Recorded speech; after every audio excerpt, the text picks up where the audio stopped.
Hook, Ash Hollow. She had 22 seconds before that man bled out on a warehouse floor, and the people pointing guns at her were the ones who'd just fired her. Claire Donovan had been dismissed, humiliated, and pushed out of Ash Hollow Medical Center like she was nothing, like 8 years of her life meant nothing, like the fact that she'd once kept soldiers breathing in the middle of a war zone meant absolutely nothing. And now, 4 armed operators in a pitch-black shipyard were screaming at her to save one of their own. No equipment, no team, no time.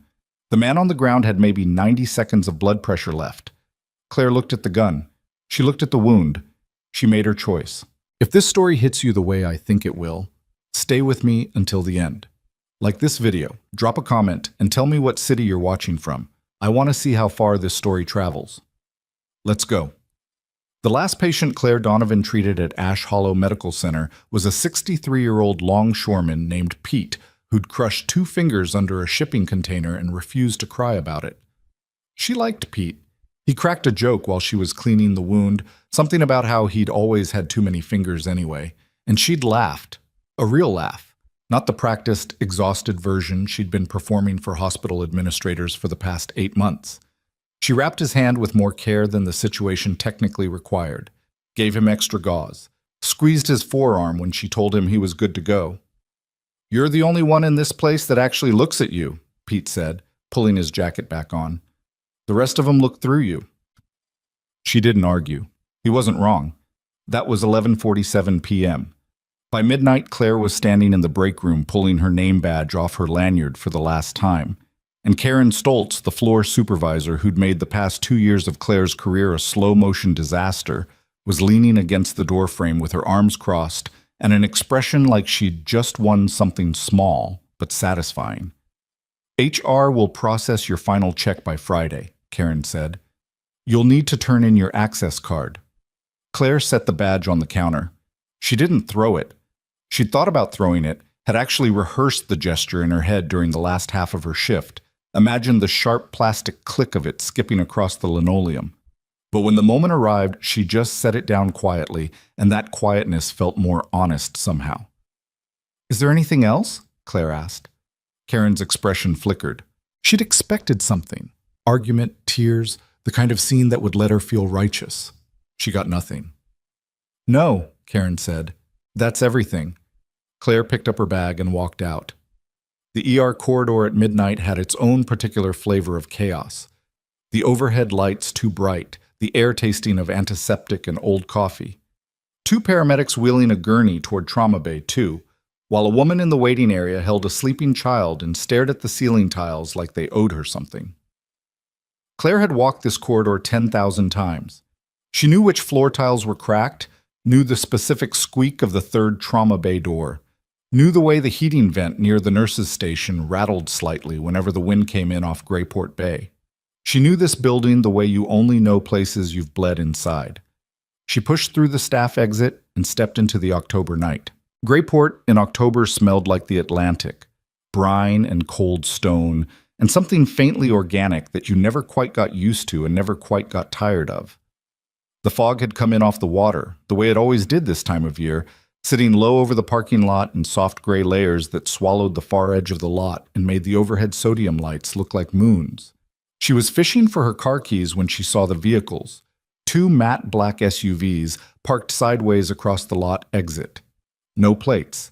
Engines off, but she could feel the warmth still radiating off them, see the faint curl of exhaust. Recent, very recent. Claire stopped walking. She had worked with enough people who drove vehicles like that to understand immediately that this was not a misparked rental. This was not someone's confused GPS. The positioning was deliberate, not blocking one lane but both, the way you positioned vehicles when you wanted to prevent departure and didn't particularly care whether the person you were controlling understood that yet. She took 1 step back toward the hospital entrance. A man stepped out of the fog, then another, then 2 more from the far side of the second SUV. They were dressed in civilian clothes, dark jackets, unremarkable boots, but their posture gave them away completely. The way they moved, the spacing between them, the fact that not one of them looked at the ground, or at each other, or at anything except her. She'd worked with people who moved like that, She'd been around people who moved like that for 3 years of her life that she almost never talked about. The one in front was maybe 40, sharp jaw, pale gray eyes that caught the sodium light and gave nothing back. He stopped 8 feet from her, not close enough to feel threatening, exactly close enough to make running feel like a bad idea. "Claire Donovan," he said, not a question. "Who's asking?" "We need a trauma nurse," he said. "Right now. We don't have time to explain everything, and this is not a situation where you have a lot of options." Claire looked at the 4 of them. She looked at the SUVs. She looked back at the hospital entrance, which was now behind all 4 of them. "What happened to asking nicely?" she said. "We asked," he said. "You just weren't there yet." His name, she would learn later, was Reeves. He didn't offer it then. He just stepped aside and gestured toward the nearer SUV with the flat economy of someone who did not expect to be refused and had arranged the situation accordingly. Claire's pulse was steady. That surprised her. Or maybe it didn't, because she'd been trained to function when her pulse was not steady, and the body remembered things the conscious mind tried to forget. "Someone's bleeding," she said. "Yes." "How bad?" Reeves looked at her for a beat. "Bad enough that we came to a hospital parking lot at midnight." She got in the SUV. She didn't ask where they were going. She asked what she was dealing with. The man who sat beside her in the back, younger, dark-haired, with a bandage visible at his neck that hadn't been applied by anyone with medical training, said, "Femoral, high proximal." Claire felt something cold and efficient settle over her thinking. High proximal femoral lacerations were killers. The femoral artery was one of the largest in the body. A serious laceration there could drain a grown man's blood volume in under 3 minutes. Without a vascular clamp, without an OR, without a scrub team, the survival rate dropped into territory that most trauma surgeons refuse to calculate out loud. "How long ago?" 40 minutes. "Has he had any pressure on it?" "Manual. His partner's holding it." "What do you have for supplies?" A pause. "A trauma kit. Field level. IV access?" 2 large bore IVs. "Fluids running?" "Yes." "Blood type?" Another pause, slightly longer. "O negative." "Do you have blood?" "No." Claire looked out the window. They were moving through the industrial waterfront, away from the hospital district, the streetlights thinning, the fog thicker here where it came directly off the bay. She could see the silhouettes of cranes against the sky, the dark skeleton shapes of dry-docked vessels. An abandoned shipyard. Of course. "Tell me his pressure." Last reading was 80/50. "When?" 20 minutes ago. So he'd been in shock for at least 20 minutes, probably longer. His pressure was falling. Without intervention in the next window, she calculated quickly, the way she'd been trained to calculate, the way that had never entirely left her no matter how much she'd wanted it to. He had somewhere between 20 and 40 minutes before the math became irreversible. "When we get there," Claire said, "nobody argues with me. Nobody tells me what I can and can't do. Nobody touches him without my direction. Is that understood?" Reeves, in the front passenger seat, turned just enough to see her in his peripheral vision. "Understood," he said. "And I need light, real light. Whatever you have." Mobbed. The warehouse was vast and cold and smelled of rust and old saltwater and diesel. Tactical lights on tripod stands threw harsh white beams across the concrete floor, creating a pool of brutal illumination in the center of the space. There was a man on the floor at the center of that light. He was big, 6 feet, probably 220, and he was the color of old chalk. Another operator knelt beside him, both hands pressed hard against the upper thigh, and the blood had gone through 2 layers of field dressing and pooled in a dark halo on the concrete around them. His breathing was shallow and fast. His eyes were open but not focused. Claire crossed the space at a controlled walk, running wasted energy and panicked the patient, and dropped to her knees beside him. "What's his name?" "Marcus," the kneeling operator said. His voice was stripped of everything except the flat, held-down terror of someone who'd been watching his teammate die in slow motion for the past 40 minutes. "Marcus."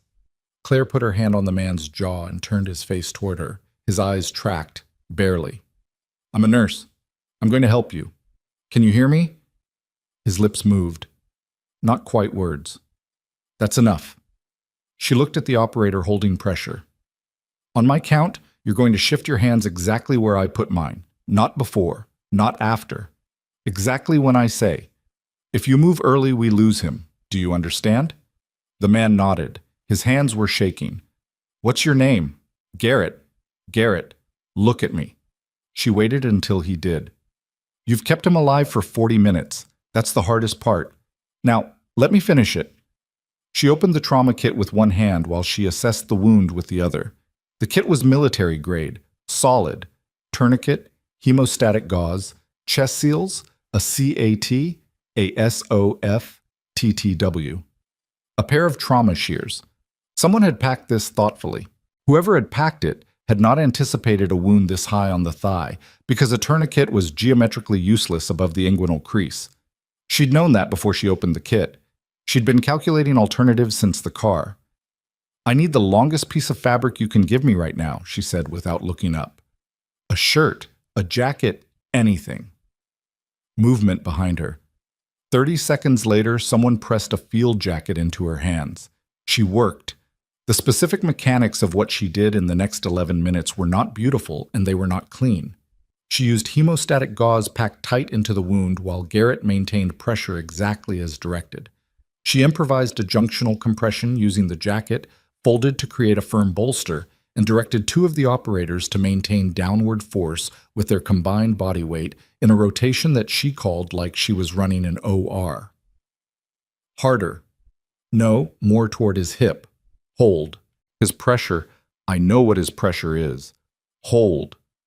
Her hands were covered in blood to the wrists. She was aware of it the way she was aware of the cold concrete under her knees. Present, noted, irrelevant. She'd been bloodied up to the elbows in worse situations than this. She'd packed wounds under fire with the sound of incoming rounds changing the acoustic quality of the air around her. This was a cold warehouse with good lights and 4 operators who would do exactly what she told them. This was manageable. 11 minutes after she'd knelt down, she looked at Marcus's face and saw something different there. More color. The breathing still fast but deeper.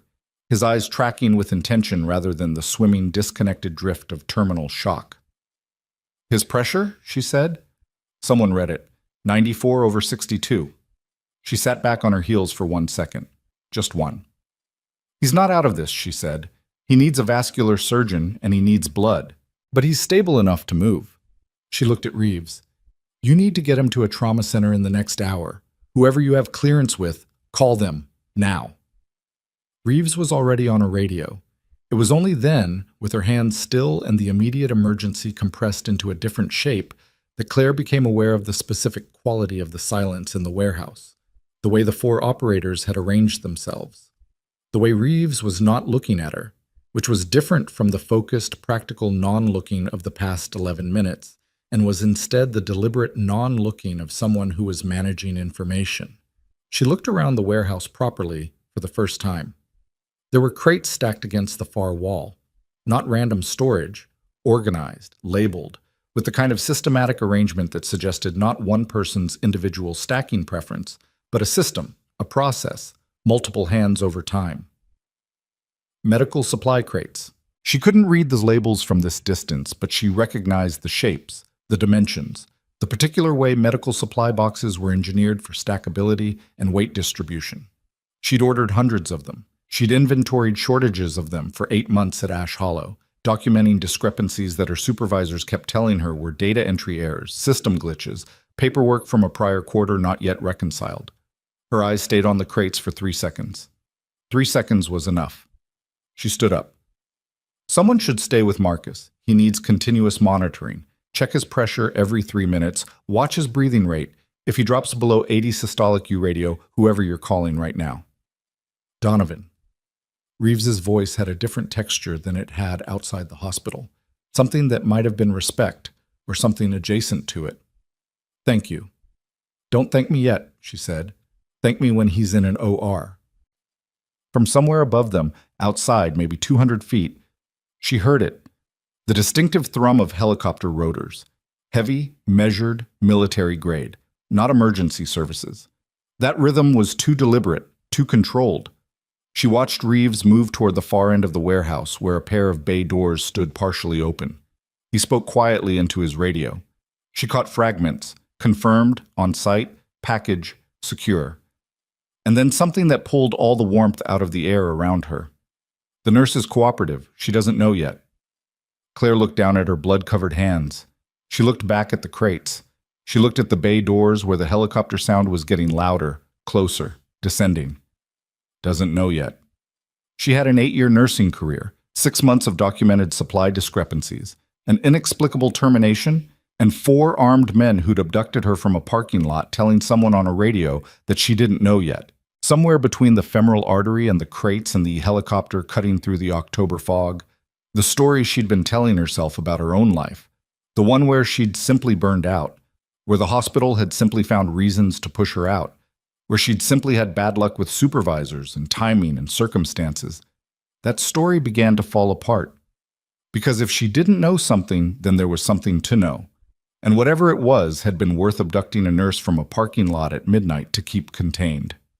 Marcus made a sound, pain, awareness returning, and she turned back to him because that was what she did.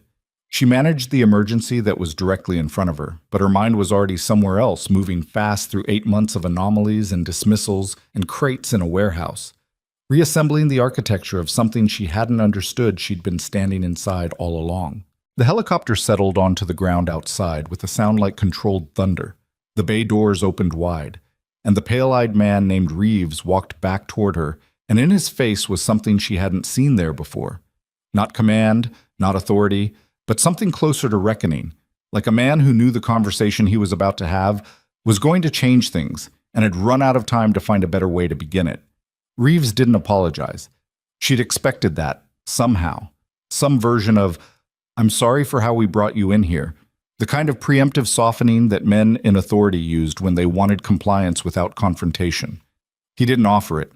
He just walked back across the warehouse floor with the helicopter rotors still turning outside, and he looked at her the way you looked at someone you'd underestimated and were still recalibrating around. "There are things you need to understand," he said.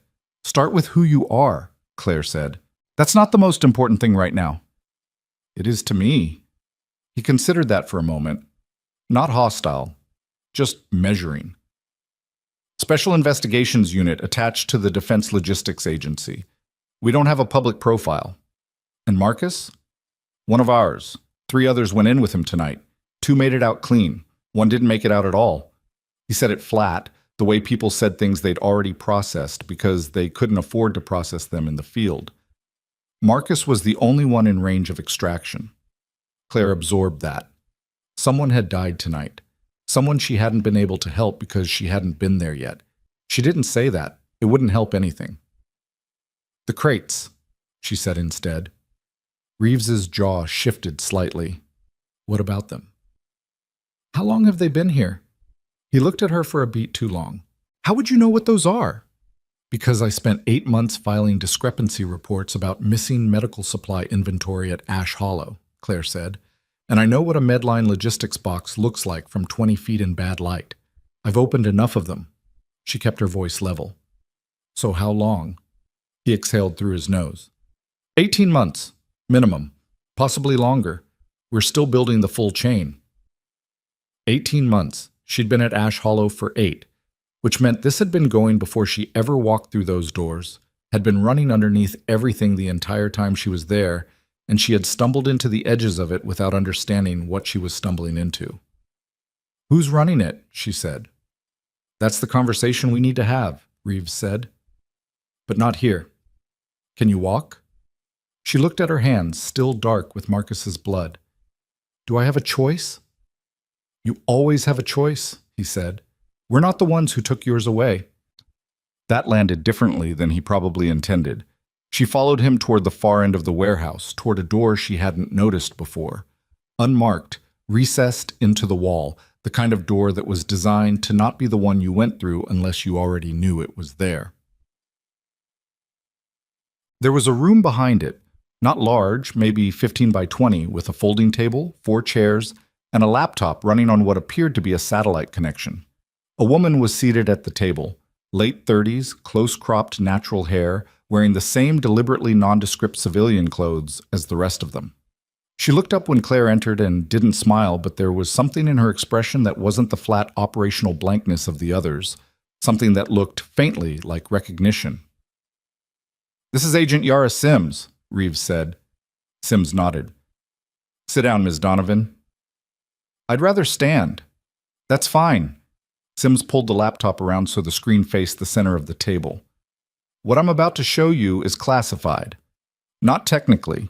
We're outside the formal chain of custody tonight for reasons that will become obvious, but the operational sensitivity is equivalent. You understand what that means?" "It means you'd rather I didn't discuss it at a dinner party." Sims looked at Reeves. Reeves looked at the ceiling. "More or less," Sims said, and pulled up the first document. It was a logistics manifest. Claire recognized the header format.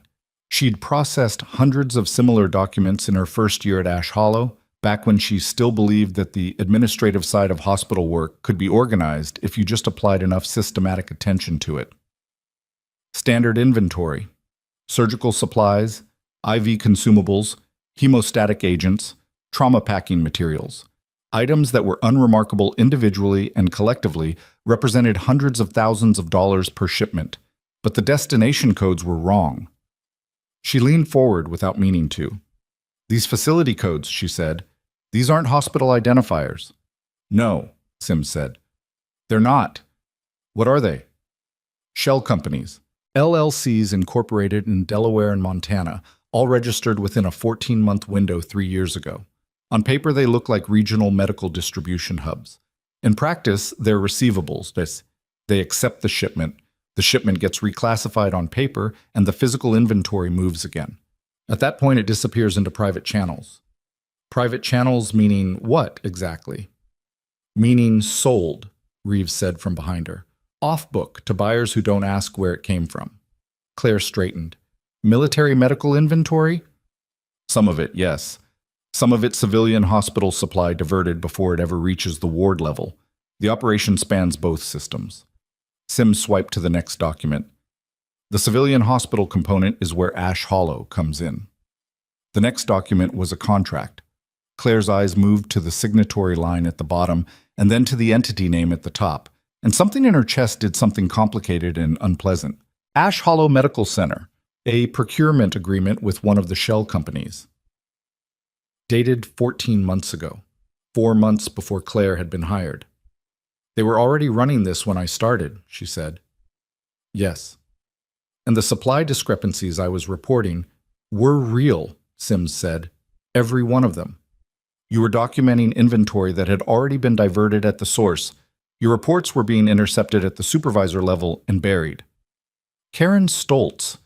The name arrived in Claire's mind without drama, just the flat click of a piece fitting into a shape she'd been staring at for 8 months. My supervisor, Claire said. Sims didn't answer that directly, which was its own answer. We need you to understand the scope of what you were walking around inside, Reeves said. Because you didn't get fired because you were a bad nurse. You got fired because you were a very good one who kept noticing things that people were being paid a significant amount of money to make sure nobody noticed. Claire stood with that for a moment. The room was very quiet. Outside, she could hear the helicopter rotor slowing, winding down to idle. She had known something was wrong. She'd known it the way you knew things that you couldn't fully articulate. The accumulation of small evidence that your rational mind kept trying to explain away because the alternative explanation was too large to sit with comfortably. But knowing something wrong is happening and understanding the specific shape of it are different experiences, and the specific shape of this one was bigger than she'd built it in her head. Who's at the top of it? She said. Sims pulled up a photograph. The man in it was late 50s. Silver-haired, military-bearing, chest full of ribbons, the kind of face that appeared in congressional testimony and Pentagon press briefings, and the backgrounds of official photographs going back 2 decades.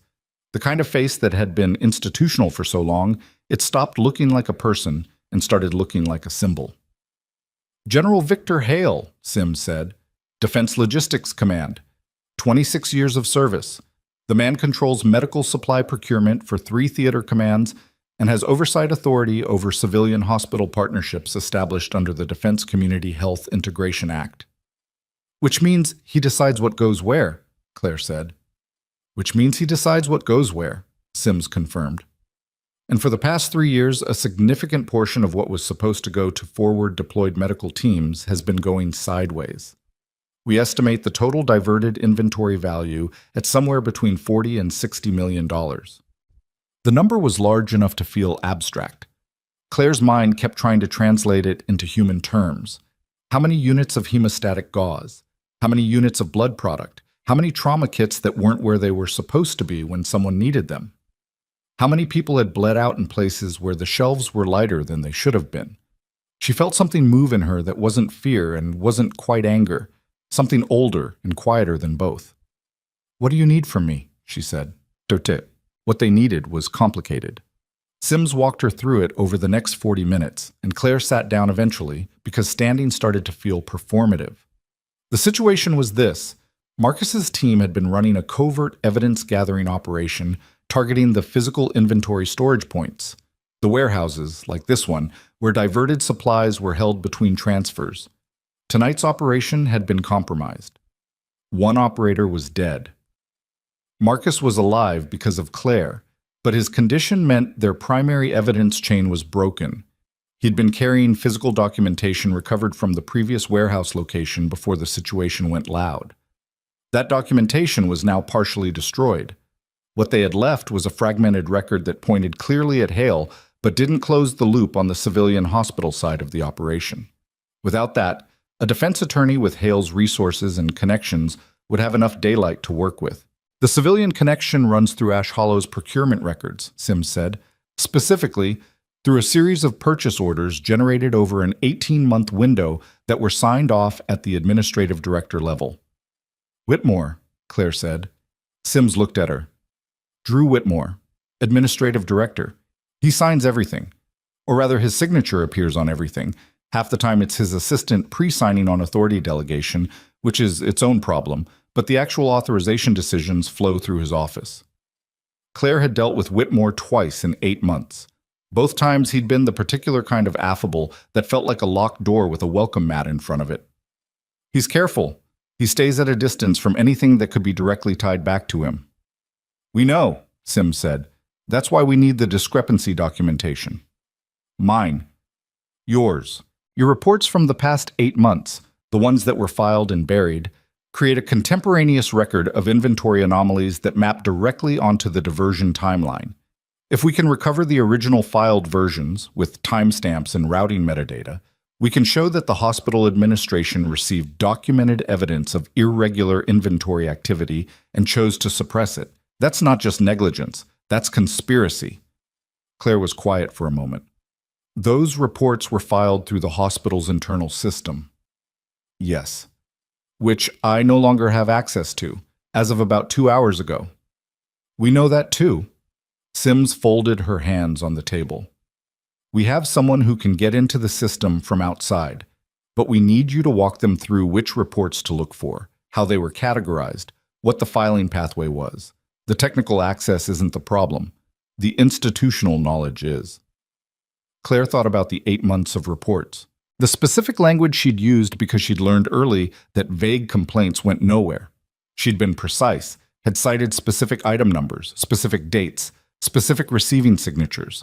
She'd built those reports like legal documents because she'd wanted them to be taken seriously. She'd had no idea how seriously. "Okay," she said. "Tell me what you need." Reeves, who'd been standing by the door the whole time, said, "There's something else." Something in his tone made Sims look at him, made Claire look at him. "Marcus had a secondary item on him when he came in tonight," he said. "We recovered it before the extraction." He reached into his jacket and set a small waterproof evidence bag on the table. Inside was what appeared to be a standard-issue USB drive, military spec, the kind with a ruggedized housing. He pulled this from the previous site. "We haven't been able to confirm the contents because we don't have the decryption key." "And you think the key is in my reports?" Claire said. "We think the key is in something you wrote," Reeves said. "Specifically in a notation you made on a specific report filed 7 months ago that referenced a procurement code you flagged as unrecognized. We think that code is a fragment of the encryption key, and we think Hale's people didn't catch it because you buried it in administrative language that looked like standard error flagging. Claire stared at him. I didn't do that on purpose, she said. We know, Reeves said, which makes it better evidence, not worse. You stumbled onto a fragment of their internal coding system without knowing what it was. The room felt different than it had 10 minutes ago. The weight of things had redistributed. Claire was no longer a nurse who'd been brought in to handle a medical emergency and was now being debriefed. She was something else, a person who had been walking around for 8 months with a piece of something dangerous and hadn't known it, and whose not knowing was, apparently, one of the reasons she was still in a position to be sitting in this room. If Hale's people had realized what I'd documented, she started. They would have moved faster, Sims said. Yes. Claire looked at the USB drive in its evidence bag. What's on it? She said. If you could decrypt it, what are we looking at? Reeves and Sims exchanged a look that was brief and loaded. Operational records, Reeves said. Names, accounts, transaction records for the full 3 years. Every payment, every shipment, every person who took money to look the other way. If the drive is intact and the contents are what Marcus believed them to be, it's the entire operation, every name, every transaction, all of it. It buries him, Claire said. It buries all of them. She looked at the drive for another few seconds. Then she looked up. So what do we do first? They worked through the rest of the night. Someone brought her a towel and a bottle of water, and she cleaned her hands as well as she could, which wasn't very well. And she drank the water in 3 long pulls, and then she sat down in front of the laptop and started talking. The analyst on the other end of the secure connection, a voice only, no face, identified as Tanner, walked her through the hospital's internal filing system remotely while she described the architecture from memory. She'd navigated those menus more times than she could count. She knew the quirks of it, the counterintuitive categorization system that someone had clearly built without consulting anyone who actually had to use it, the specific subfolder pathway where supply discrepancy reports went after initial filing. It's under quality assurance, not supply chain, she told Tanner, which doesn't make sense, but that's where they put it. Then subfolder 3, which is labeled variance documentation, and then there's a secondary sort by department, and you're looking for the ER flags. I'm in the quality assurance directory, Tanner said. I'm seeing variance documentation. Going in now. A pause. Okay. I'm seeing flagged reports. There are... Another pause, longer. 47 reports in the subfolder attributed to your employee ID. 47, Claire said. I filed 53. The silence that followed lasted long enough to have a shape. 6 reports are missing from the record, Tanner said. Which ones? I'm looking at the date gaps. The missing reports would fall in March, April, and 2 in June, and then 2 in August. March and April were when she'd first started flagging the surgical supply shortages in a systematic way, when she'd shifted from informal verbal complaints to formal written documentation. June was when she'd found the procurement code discrepancy that apparently contained a fragment of something much larger. August was when the termination process had begun, formally attributed to performance concerns, specifically a complaint filed by a patient's family about a communication issue that Claire had disputed and that had never been formally investigated. They pulled 6 reports, she said, the ones that would have built the clearest picture. They pulled 6, Tanner confirmed. But here's the thing, and his voice shifted slightly, took on the particular texture of someone who'd just found what they were looking for. Deleted files aren't gone. They're just not indexed. I'm running a recovery search on the metadata. Another pause.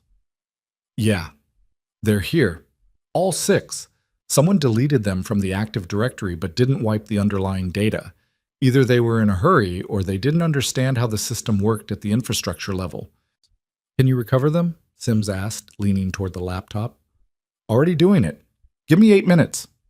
It was closer to 12, but Tanner delivered all 6 reports, intact, with their original timestamps and routing metadata showing exactly where they'd been filed, who had received them in the system's automated notification chain, and, critically, a read confirmation timestamp showing that 2 of the reports had been opened and reviewed at the administrative director level within 48 hours of filing. Whitmore had read them. Not his assistant, not a delegate, his personal credentials, his session ID, his timestamp. He had read the reports that documented irregular inventory matching the diversion timeline. He had read them, and then he had deleted them, and then he had begun the process of building a performance case against the nurse who'd written them. Claire looked at that timestamp for a long time. It wasn't satisfaction, what she felt. It was something more complicated, a kind of grief maybe, for the version of events she'd spent months constructing where she was simply in the wrong place, simply unlucky, simply not good enough for an institution that had made its decision about her. That story had been easier to carry than this one. This one meant she'd been right all along. This one meant the past 8 months had been something done to her deliberately, by people who'd decided that a nurse filing accurate reports was a more manageable problem than the thing she was accurately reporting. She'd been right, and being right had cost her everything she'd built. "Send the recovered files to the secure server," Reeves said. "All 6 plus the intact 47. "Already uploading," Tanner said. Reeves looked at Claire. "Are you all right?" "No," she said, "but that's not the point right now." The decryption of the drive took longer. The notation she'd made in the June report, a procurement code she'd flagged as unrecognized and escalated with the specific number string because she'd wanted the error to be traceable, matched a 16-character fragment in the middle of the drive's encryption key. It didn't give them the whole key, but it gave Tanner's technical team enough scaffolding to run a targeted reconstruction. At 4:23 a.m., the drive opened. What came out of it was not organized the way evidence usually was when people deliberately created records of wrongdoing, because people rarely created records of their own wrongdoing deliberately. What it was instead was operational data, the actual transaction records, supply chain logs, financial transfers, personnel communications, the living infrastructure of the operation, kept because the operation required it to function, not because anyone intended it to be found. 3 years of it. Sims worked through it with Tanner while Claire sat against the wall with her second bottle of water and watched the light shift. There was a single high window in the room, small and dirty, and the blackness in it went the particular dense blue of very early morning and then began, almost imperceptibly, to lighten. 14 officers, Sims said at some point. 14 names attached to operational roles. "Hale's at the top," Reeves said. Hale signed 3 of the primary diversion orders directly. The rest were run through cutouts, but the document trail goes back to him. His personal cipher is on the authentication chain. She sat back. "This is everything. This is the whole picture. Do we have enough for the justice side?" "We have enough to start fires in 4 different agencies simultaneously." Reeves put his phone to his ear, stepped out of the room. Claire listened to the quiet that followed. Tanner was still processing. Sims was making notes. The helicopter outside had been silent for hours. It had departed with Marcus and one of the other operators somewhere around 2 a.m., destination undisclosed, and Garrett had gone with them, and the warehouse was smaller without those people in it. She was tired in a way that went past physical. The adrenaline that had carried her through Marcus's surgery and the briefing and the file recovery had metabolized into something flat and dull, and she was very aware of the fact that she was sitting on the floor of an abandoned warehouse in a jacket that wasn't hers because her original jacket was in her car, which was still in the hospital parking lot. She should probably find out what was happening to her car. That thought, absurd and mundane in the middle of everything else, almost made her laugh. Reeves came back. His face was different. The operational composure was still there, but underneath it something had shifted, the way a dial shifts when a number lands. "What?" Sims said. "Hale knows the operation was compromised tonight." Reeves's voice was controlled, but barely. "He's moving. He's initiated a document destruction protocol at his office, and he's requested emergency travel authorization." He looked at Claire. "And he's made contact with Ash Hollow administration, Whitmore specifically." Claire was on her feet before she'd decided to stand. "He's telling them to clean house," she said. "We don't know exactly. He's telling them to get rid of anything that can be tied to the civilian side. The paper records, the physical inventory logs, whatever hasn't been digitized." She was already moving toward the door. "How much time do we have?" The contact was made 20 minutes ago, Reeves said. Whitmore's building access was logged at 4:08 a.m. She stopped. He's already there. Yes. And your team, we're not positioned for a civilian facility breach. We don't have jurisdiction inside the hospital without a federal warrant, and the warrant process takes— How long? She said. He held her gaze. Hours we don't have. The room was very quiet for a moment. Then Sims said slowly, There is one way into that building right now that doesn't require a warrant. Claire looked at her. Your access card was deactivated at midnight, Sims said, but your employee badge, the physical badge, was still on the premises when your supervisor processed your termination. Under the hospital's own security protocol, a deactivated employee's physical badge is held for 72 hours in the security office before destruction, in case of administrative appeal. I know the protocol, Claire said. If someone were to present that badge to the overnight security officer, Sims said carefully, and request access on grounds of retrieving personal property left during a termination, standard, documented, legitimate reason, the overnight officer would most likely contact HR. But HR doesn't respond to after-hours calls for 60 to 90 minutes. Which gives whoever goes in a window, Claire said. A window, Sims confirmed. The implication was clear enough that nobody needed to state it directly. Claire thought about 8 months of careful, accurate, meticulously documented work that had been used as evidence against her rather than for her. She thought about Marcus on the warehouse floor. She thought about the operator who hadn't made it out at all, whose name she still didn't know, whose absence was somewhere in this room like a specific shape of cold. She thought about the procurement code in her June report that she'd flagged because flagging anomalies was what a good nurse did, and how that one small act of professional diligence had accidentally trapped a fragment of something massive. "Where's my badge?" she said. Reeves reached into his jacket and set it on the table. She stared at it for a moment. Her name, her photo, the Ash Hollow logo, the lanyard hole at the top where she'd stripped it off her lanyard 3 hours ago and set it on the break room counter and walked away. She picked it up. "I need someone on comms," she said, "and I need to know exactly which office Whitmore is using and what the physical layout of the administrative wing looks like at 4 in the morning. "I can give you all of that," Tanner said, still on the connection. "One more thing," Reeves said. He was looking at her with that calibrated look again, the one that was still working through its recalculation. "You understand that if you go in there tonight and Whitmore or building security makes contact with anyone tied to Hale's network before we have the warrant in place?" "I know," Claire said. "I've made difficult calls before." He nodded. Something in it that wasn't quite an apology and wasn't quite respect, and was probably both. She was almost at the door when Sims's voice stopped her. "Donovan." She turned. "The report you filed in June," Sims said. "The one with the procurement code. You escalated it through every channel available to you, even after the first 2 went nowhere." "Yes." "Why? You could have stopped.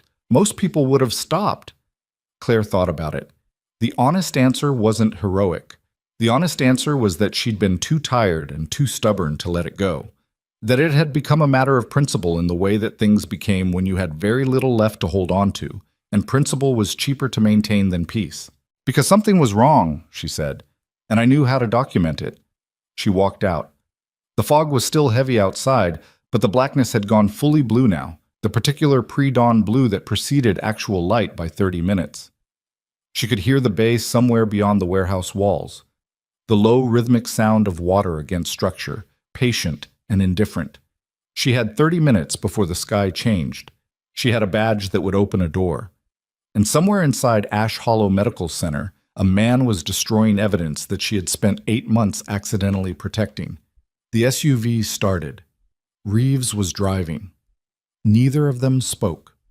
The city moved past the windows in its sleeping shape, streetlights and empty intersections and the occasional lit window of someone else awake at this hour for reasons that were probably nothing like hers. She held her badge in her hand and looked at her own photograph and thought about Pete, the longshoreman, and what he'd said about people who looked through you. She was done being looked through. The hospital came into view, its upper floors lit against the still dark sky, the ER entrance glowing amber at the base. Reeves pulled to the side street adjacent to the staff entrance and put the SUV in park. "Tanner's feeding your earpiece," he said. She put the small device in her ear. "You've got one way in and one way out," Tanner said in her ear, calm and immediate. "Whitmore is in the administrative wing on the second floor. He's been stationary in his office for 11 minutes. Security officer overnight is a guy named Patterson. He's covered this shift for 3 years. He knows your face." "Okay," she said. "One more thing." Tanner's voice shifted. "There are 2 other people in that building right now that aren't on the overnight roster." Claire's hand froze on the door handle. "Who?" "I don't know yet," Tanner said. "But they badged in 4 minutes after Whitmore, using credentials that are flagged as inactive in the system." She looked at Reeves. "Someone helped him get in," Reeves said quietly. "Someone who's not supposed to be there." Her hand was still on the door. Inside that building, something was happening faster than any of them had calculated, and she was about to walk into the middle of it with a deactivated badge and an earpiece and the particular kind of steadiness that only held as long as you didn't think too carefully about the odds. The staff entrance door was 30 feet away. She got out of the car. The staff entrance door had a keypad and a card reader, and Claire had used both approximately 4,000 times over 8 years, which meant her hands moved to them before her brain fully caught up. The physical badge touched the reader. The reader beeped. The light stayed red. She'd expected that.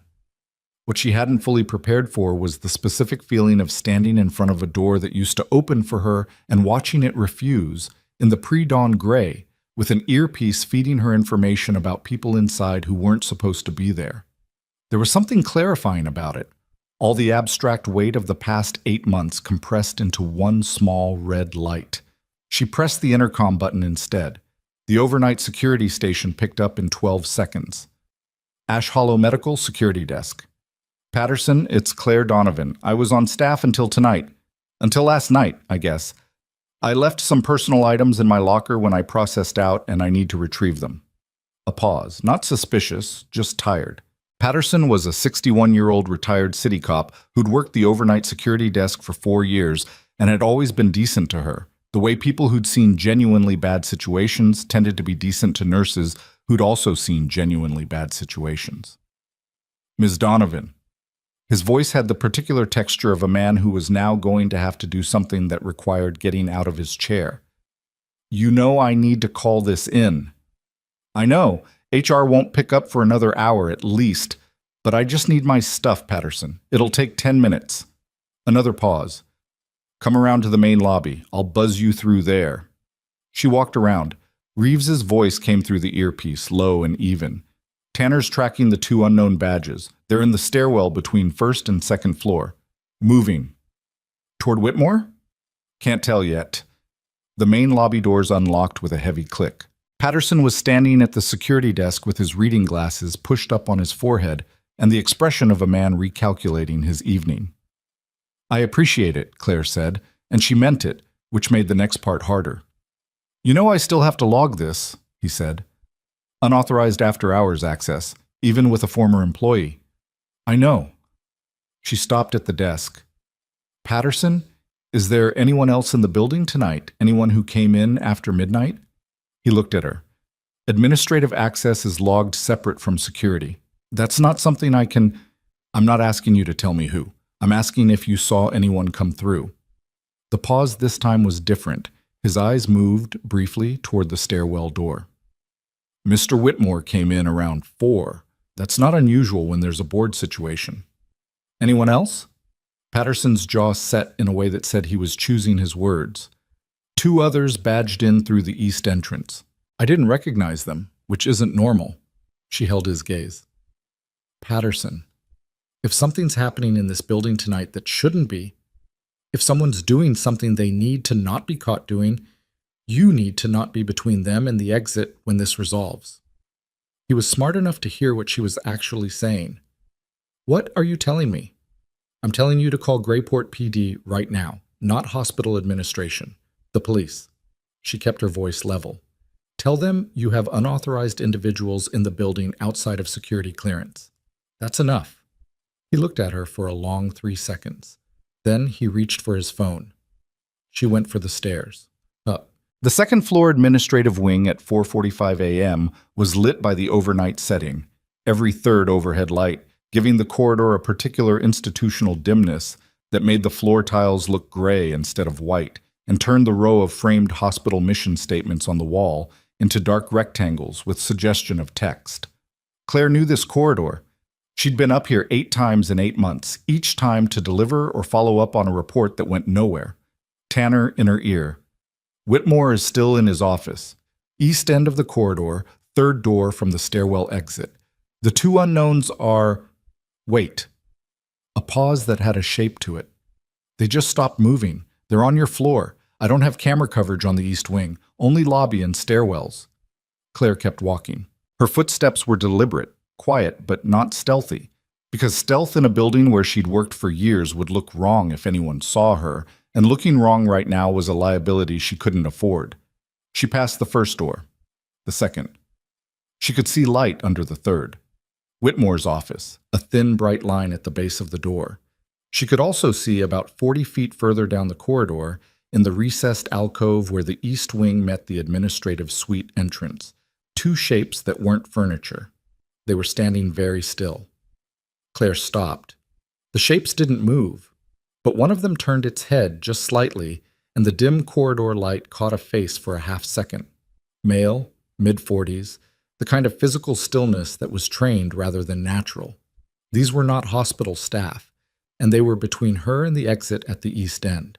She turned calmly, unhurriedly, and knocked on Whitmore's office door. Mr. Whitmore, it's Claire Donovan. The silence that followed lasted long enough to be a decision. Then, come in. Well, Drew Whitmore was a man who looked better in photographs than in person, which was a fact Claire had observed both times she'd met him previously, and which was even more true at 4:45 a.m. with his jacket off and his shirt slightly untucked, and his face carrying the particular high color of someone whose blood pressure was doing something he didn't want it to be doing. His desk was covered in papers.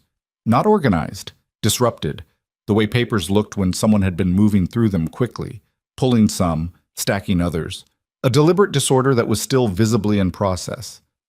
He was destroying things, or trying to decide what to destroy.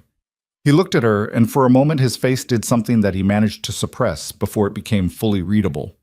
But she'd caught the edge of it. Surprise, and under the surprise, something sharper. Ms. Donovan. His voice was practiced, calm. This is irregular. I left some things in my locker, she said. I came back for them, at 5 a.m. I couldn't sleep. He studied her. She'd always been able to tell when people were deciding how much they thought she knew, because there was a specific quality to that calculation. A kind of stillness behind the eyes while the social machinery of the face kept operating. Your locker would be in the staff area, he said, not the administrative wing. I know, I was going to stop by your office first. She looked at his desk, made it obvious she was looking. Since we didn't get a chance to talk yesterday, when HR processed me out. There's nothing to talk about, Ms. Donovan. The termination was documented, she said. Everything was very documented. That's true. She held his gaze. I'm curious about something, though. Some of my reports, the inventory variance reports I filed through the QA system, I went back to look at them tonight and noticed some gaps in the record. 6 reports that should be there aren't. The blood pressure color in his face moved, shifted. System data retention has gaps sometimes, he said. That's an IT question. You read 2 of them personally, she said. I have the session log showing your credentials and timestamp. The room went very still. Tanner's voice in her ear, barely a whisper. The 2 individuals are moving. They're coming toward Whitmore's office. Claire kept her eyes on Whitmore. Did you read my reports, Mr. Whitmore? He stood up from behind his desk. Not aggressive, calculated. The move of a man repositioning himself, creating options. Ms. Donovan, I'm going to need you to leave this building. Whatever you think you're doing here, I'm asking you a question.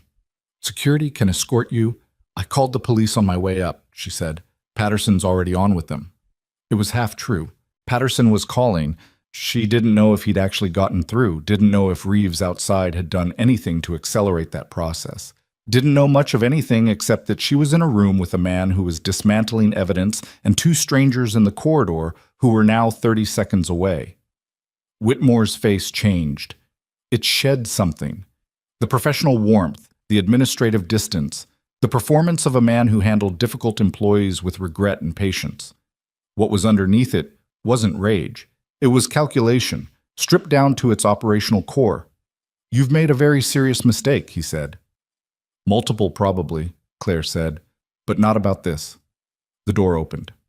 But the two men who walked in were not hospital security. She'd known that from the corridor, confirmed it now.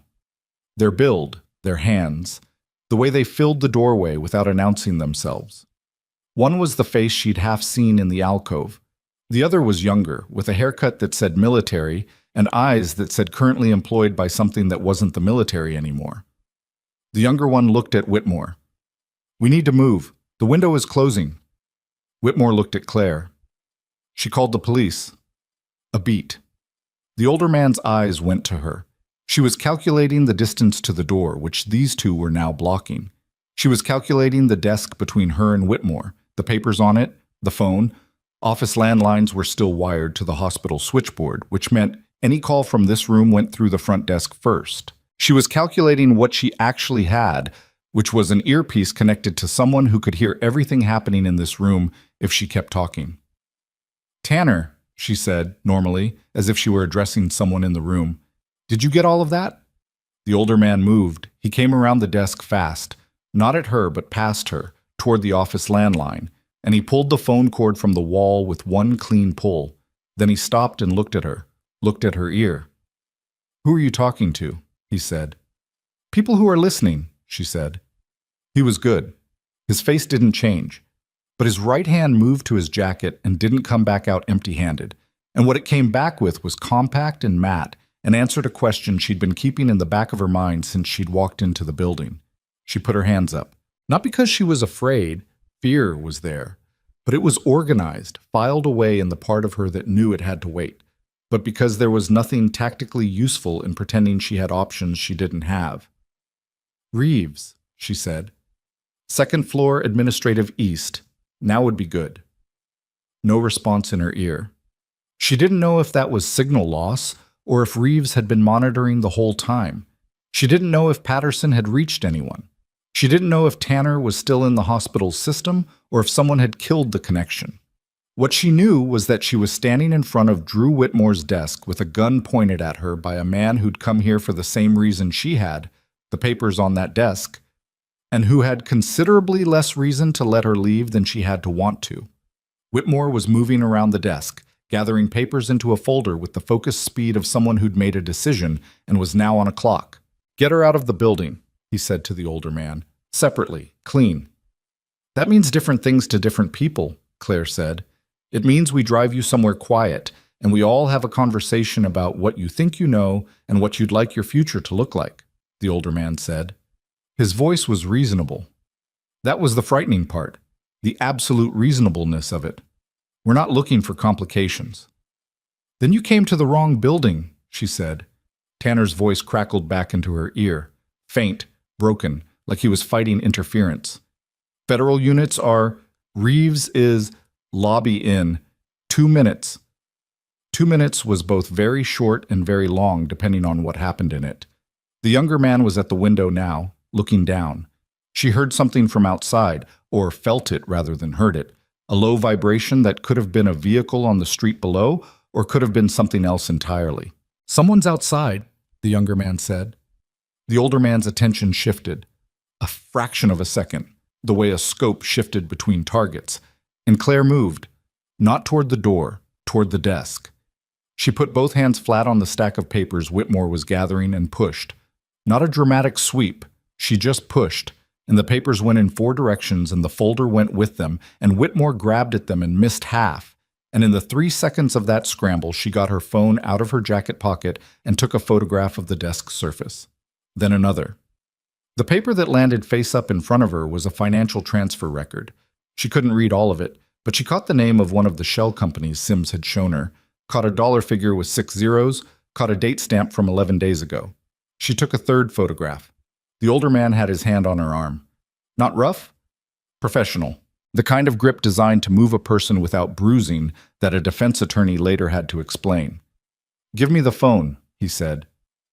"Tell me your name first," she said. "If we're going to have a conversation somewhere quiet, I'd like to know who I'm talking to." "Markov," he said, and then looked briefly annoyed with himself for answering. "Markov," she repeated clearly for the earpiece. "And Whitmore. And a financial transfer document dated 11 days ago connected to—" He took the phone, cleanly, efficiently, from her hand and put it in his jacket. "We're leaving," he said. She let him walk her toward the door because the door was where she wanted to go. Her hands were at her sides, heart rate elevated but not out of control. Her body remembered this, remembered the specific physical grammar of situations where the correct move was compliance and patience and waiting for the geometry to shift.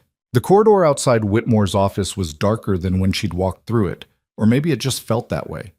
Markov was behind her, close but not touching. The younger man was ahead. Whitmore, still gathering papers behind them, was the only one not moving toward the exit. They reached the stairwell door. Markov pushed it open and stopped. Because coming up the stairs, not rushing, just moving with the particular ground-level certainty of people who had the legal authority to go anywhere in the building they chose, were two individuals in federal windbreakers with identification already out. Behind them, a Grayport PD officer, and behind him, Reeves. Reeves looked at Claire, then at Markov, then at the gun, which Markov had not reholstered. "Put it down," Reeves said, in the voice of someone who'd made this statement before and understood its grammar completely. The stairwell was very quiet for a moment. Then Markov made the calculation that people with experience made when the geometry had definitively shifted and put the weapon on the stair railing slowly, grip first. Claire exhaled. It was not a dramatic breath, just the body releasing something it had been holding. "Whitmore's in his office," she said. "He has documents on his desk. Some of them are on the floor. Don't let anyone touch them before you photograph the positions. And there are financial transfer records. I got 3 photographs before Markov took my phone." She looked at Markov's jacket pocket. One of the federal agents stepped forward. "Ms. Donovan," Reeves said. He was looking at her in a way she was starting to recognize. That recalibration that happened in stages each time she did something his operational planning hadn't fully accounted for. "My phone," she said. He nodded at the agent. The phone came back to her. She checked the photographs, all 3 intact. The phone had uploaded automatically to the cloud backup the moment she'd taken them, which meant even if Markov had wiped the device, the images were already off it. She'd set up the auto-upload feature 18 months ago because she kept losing photos when her phone died. The most mundane possible decision, creating the most useful possible backup. She went back to the stairwell railing and sat down on the step. Her legs were not shaking, but they wanted to, and she didn't see any reason to argue with them. The next 2 hours happened around her in the organized chaos that federal law enforcement generated when descending on a location. Radios and documentation protocols, and the specific loud, quiet rhythm of multiple agencies trying to coordinate in a space not designed for it. Whitmore was walked out of his office 20 minutes after the stairwell confrontation, without his folder, with 2 federal agents flanking him and the particular shell-shocked expression of a man whose planning had been constructed entirely around a version of this morning that no longer existed. He looked at Claire as they passed her in the corridor. She looked back. She didn't say anything. There wasn't anything that needed saying. Markov and the younger man, whose name she eventually learned was Dufresne, though how he'd arrived at employment with people like Whitmore was a story nobody fully told her, were processed in the lobby. Markov was cooperative in the flat, careful way of someone who was already calculating what he was and wasn't willing to trade. Dufresne was less composed, and his composure deteriorating was apparently informative to people whose job was to read that kind of deterioration. Reeves spent an hour on the phone and then found her in a small conference room off the lobby where someone had brought her coffee that she hadn't asked for but was drinking anyway because it was something warm to hold. "Tanner recovered everything before the connection dropped," he said. "All the financial documents on Whitmore's desk were photographed in situ by the forensic team. The 3 photographs on your phone are being added to the evidence chain." "And the drive?" "The drive is now officially in federal custody. The decryption was confirmed complete at 4:12 a.m. He sat down across from her.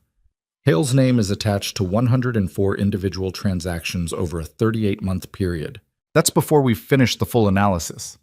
She wrapped both hands around the coffee cup. Marcus? In surgery at a military medical facility as of 2 hours ago. The vascular team said the stabilization work you did was... He paused, choosing words. They said it was the reason he had a viable repair option. She nodded. She didn't need the credit, but she was glad he was alive. And Hale? She said. He filed travel authorization to Fort Devens at 4 a.m. He's still on base. There are federal investigators en route with an arrest warrant. Reeves's voice was even. He doesn't know yet that the warehouse operation was compromised. He thinks tonight's raid failed. He thinks he has time, she said. He has about 40 minutes. The coffee was bad. Institutional coffee was always bad at this hour, something about the overnight cycle of the machine, and she drank it anyway. I need to ask you something, Reeves said. Ask. The procurement code in your June report. When you flagged it, you genuinely didn't know what it was. I told you I didn't. I know. I want to understand why you pushed it anyway. You'd had 4 reports go nowhere. Your supervisor was actively undermining your credibility. You had every reasonable incentive to stop filing. She looked at the bad coffee. I was a combat trauma nurse for 3 years, she said, before Ash Hollow, before all of this. She hadn't talked about that period to anyone at the hospital. It was a part of her life she'd kept in a separate compartment because it was easier that way, and because people asked questions about it that she didn't always have good answers to. I spent those 3 years working in conditions where the difference between enough supplies and not enough supplies was the difference between someone dying and someone not dying. When I got to Ash Hollow and started seeing inventory numbers that didn't add up, I knew what missing supplies meant in practice. Not abstractly. I knew what it looked like when someone needed a trauma kit and the shelf was short. She looked at him. So I kept filing because I knew what the gap cost, even if I didn't know why it was there. Reeves was quiet for a moment. You should have been read into this 6 months ago, he said. It was as close to an apology as she suspected he came. You didn't know about me 6 months ago. We knew about the reports. We found them in the suppressed record. He looked at the table. We didn't know who was filing them, or we didn't connect the name to... We missed it. We had 17 active threads, and we missed the one person inside the building who was doing the work we should have been doing ourselves. She absorbed that without inflating it into something it wasn't. People missed things. Systems had gaps. The specific gap in this case had cost her a job in 8 months and something that hadn't fully finished costing her yet. What happens now? She said. Now we document everything, process the evidence chain, and Hale gets arrested. He said it with the straightforwardness of someone describing a logistics sequence. The federal warrant covers him and 14 named co-conspirators, including Whitmore. The civilian hospital side will be a separate DOJ action. Ash Hollow's operating license is almost certainly suspended pending investigation, which means the hospital will undergo federal receivership. The board, the administrative leadership, the procurement department, all of it. His eyes met hers. You'll be contacted by the DOJ within 72 hours. Your testimony and your documentation will be central to the civilian prosecution. She thought about the hospital, about the ER corridor she'd walked 10,000 times, about Pete, the longshoreman, about the patients who'd be caught in the middle of whatever came next, the restructuring, the investigations, the institutional chaos that federal receivership produced. The patients, she said, the DOJ will require continuity of care to be maintained. The ER won't close. That's not what I asked. He looked at her. I know, he said. I don't have a better answer than that one. She nodded. It wasn't enough, but nothing in this situation was entirely enough, and she was realistic about the difference between what was possible and what she would have chosen if she'd had the option. The conference room door opened. Sims appeared, phone in hand, with something different in her face. Not urgency, but weight. The kind of expression that accompanied information that changed the shape of what you thought you were dealing with. We have a problem, Sims said. Reeves looked at her. Hale. He's not at Fort Devens anymore. He left base at 4:30 a.m. Private vehicle, no driver, no notification to base command. She held up her phone. He's in Grayport. The temperature in the room dropped by several degrees that had nothing to do with the building's ventilation system. He knows, Claire said. Someone tipped him. Whoever it is in the network we haven't identified yet. They told him the warehouse was compromised, and they told him about the hospital. Sims looked at Claire with an expression that was carefully neutral, and therefore not neutral at all. His vehicle was last tracked on Coastal Route 9. Claire knew Coastal Route 9. She'd driven it twice a week for 8 years. It ran directly past Ash Hollow Medical Center, and then 6 miles further, past the Atlantic Shoreline Access Road, past the small 3-unit building where she rented the ground floor apartment she'd lived in since she'd arrived in Grayport. "He's coming here," Reeves said. It wasn't a question. "He's been in this operation for 3 years, Sims said. He's watching it collapse in real time, and he knows the primary evidence thread runs through one person who has both the institutional knowledge and the testimony capability to close the loop on him completely." She looked at Claire. "He's not coming for documents." The bad coffee was cold now. Claire set it down. She looked at Reeves. "Tell me you have people between that road and this building." Reeves was already on his radio, but the answer that came back in a burst of fragmented transmission that she could hear even without it being directed at her, landed in the room like a stone into still water. 2 words. "Not yet." And somewhere outside, on a coastal road in the first gray light of a Maine morning, a decorated general with 38 months of crimes and a private vehicle was moving toward the one person whose testimony could end him. And the gap between not yet and right now was the most dangerous distance she'd ever had to cross. Reeves's radio crackled again. Then it went silent. Then every light in the building cut out simultaneously. The emergency generators kicked in 6 seconds later, bathing the conference room in red standby lighting, and in the sudden crimson dimness, Claire looked at Reeves and saw on his face the specific expression of a man who understood exactly what a blown circuit breaker in a federal crime scene meant when a trained military operator was 30 seconds away. It meant someone had cut the power deliberately. It meant he was already here. Reeves moved first. He was across the conference room before the red emergency lighting had fully stabilized, his hand on Claire's arm, not grabbing, just directional. And he said 2 words into his radio that she understood were a pre-established signal because the response was immediate and coordinated rather than confused.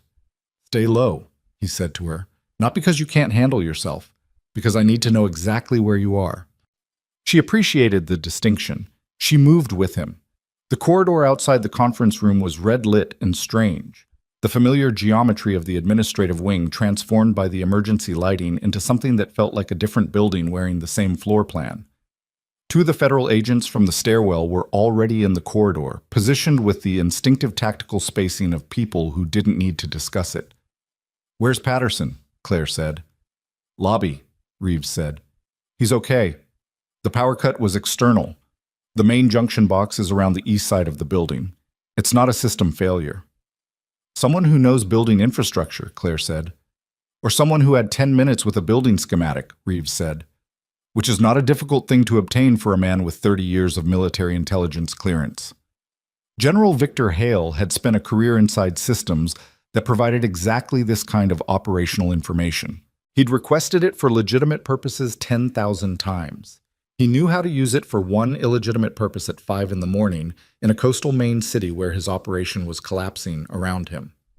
Sims appeared from the far end of the corridor, moving fast, phone pressed to her ear. "Local PD has the building perimeter. 4 units. They're establishing a cordon now. State police are 7 minutes out." She lowered the phone. "We don't know his entry point yet." "He'll know where the cameras are," Claire said. Both of them looked at her. "He's seen classified facility security assessments for 20 years. He knows how hospitals position their exterior cameras, because civilian hospital security is partially informed by DHS guidelines that he helped write." She'd attended a mandatory security briefing in her 2nd month at Ash Hollow that had cited those exact guidelines. Eastside has a gap. Between the loading dock camera and the corner of the physical therapy wing, there's a 30-foot blind spot. Reeves looked at Sims. "East side," Sims said into her phone and walked. "What?" What happened next took 11 minutes in real time and felt like both longer and shorter than that, the way high-stakes time always distorted itself. Hale came in through a basement maintenance access door on the east side of the building. Not the loading dock, but adjacent to it, a secondary door used by facilities staff during equipment deliveries. It required a key that the building's facilities manager had reported stolen 6 weeks ago, and that nobody had followed up on because missing facility keys in a large hospital were filed under administrative annoyance rather than security concern. He was carrying a sidearm. He was in civilian clothes, dark jacket, dark trousers, the kind of outfit that was designed to read as anonymous in the same way that the SUVs in the hospital parking lot had been designed to read as anonymous. And he moved through the building's basement level with the purposeful quiet of a man who had spent decades practicing purposeful quiet in difficult environments. He was 61 years old and he moved like he was 45, and he was heading for the stairwell when Reeves's team intercepted him. Claire wasn't there for that part. Reeves had her in the second-floor conference room with one federal agent and explicit instructions to stay put, which she followed because she understood the tactical logic and because her legs had finally cashed the check her adrenaline had been writing for the past 6 hours. She heard it, though, or heard the shaped absence of sound that indicated something had resolved below her, the specific quiet that followed containment rather than the different quiet that followed something worse. Reeves's voice in her earpiece. "We have him. He's secure." She put her head back against the wall and closed her eyes for exactly 4 seconds. Then she stood up, because there was still more to do. General Victor Hale in person was different from the photograph Sims had shown her. The photograph had been institutional. Metal ribbons, pressed uniform, the public-facing version of authority that 2 decades of Pentagon press offices had carefully maintained. The man they brought up to the second-floor conference room under armed escort was the same face, the same silver hair, the same military bearing that didn't entirely dissolve even in handcuffs. But there was something stripped from it, the institutional surface, maybe. The assumption of protection. He looked at Claire the way people looked at things they hadn't expected to find in their path. She looked back. There was a long history of men like Victor Hale looking at people like Claire Donovan and not seeing anything worth calculating. She'd understood that for most of her adult life had built a professional methodology around it. Document everything, be precise, be persistent, let the work speak because the work could be measured, and you sometimes could not. She'd applied that methodology inside the military system and then inside the civilian hospital system, and in both cases the work had spoken and the wrong people had been listening. He was the reason her record had been quietly buried when she'd left military medicine. She understood that now, fully, in a way she hadn't before tonight. The classified mission that had ended her military nursing career, the one where she'd raised questions about supply allocation to a forward field hospital and been told the questions were above her clearance level and then been strongly advised to pursue civilian opportunities. That had been the first time Hale's operation had brushed against someone who was paying attention. She'd been too junior to be worth neutralizing directly. Easier to just ease her out and let the institutional machinery handle the rest. He'd probably forgotten her within a week. That thought was not the satisfying thing it might have been. It was just true. "Ms. Donovan," his voice was measured. Whatever he was feeling, he'd had enough practice at control that it stayed below the surface. "I assume you've been very helpful to these people." "I did what I know how to do," she said. "Document accurately and tell the truth. They'll build a case around your testimony," he said, as if she hadn't spoken. "You understand what that means, that you'll be in the middle of this for years. Federal prosecution at this level isn't a quick process." "I know what federal prosecution looks like," she said. "I've read the case files on military medical supply fraud that didn't go far enough because the evidence chain was incomplete. I always wondered why those cases stalled." She paused. "Now I know." Something moved across his face. Not guilt, not quite, but its second cousin. The acknowledgement of someone who knows they've been accurately read.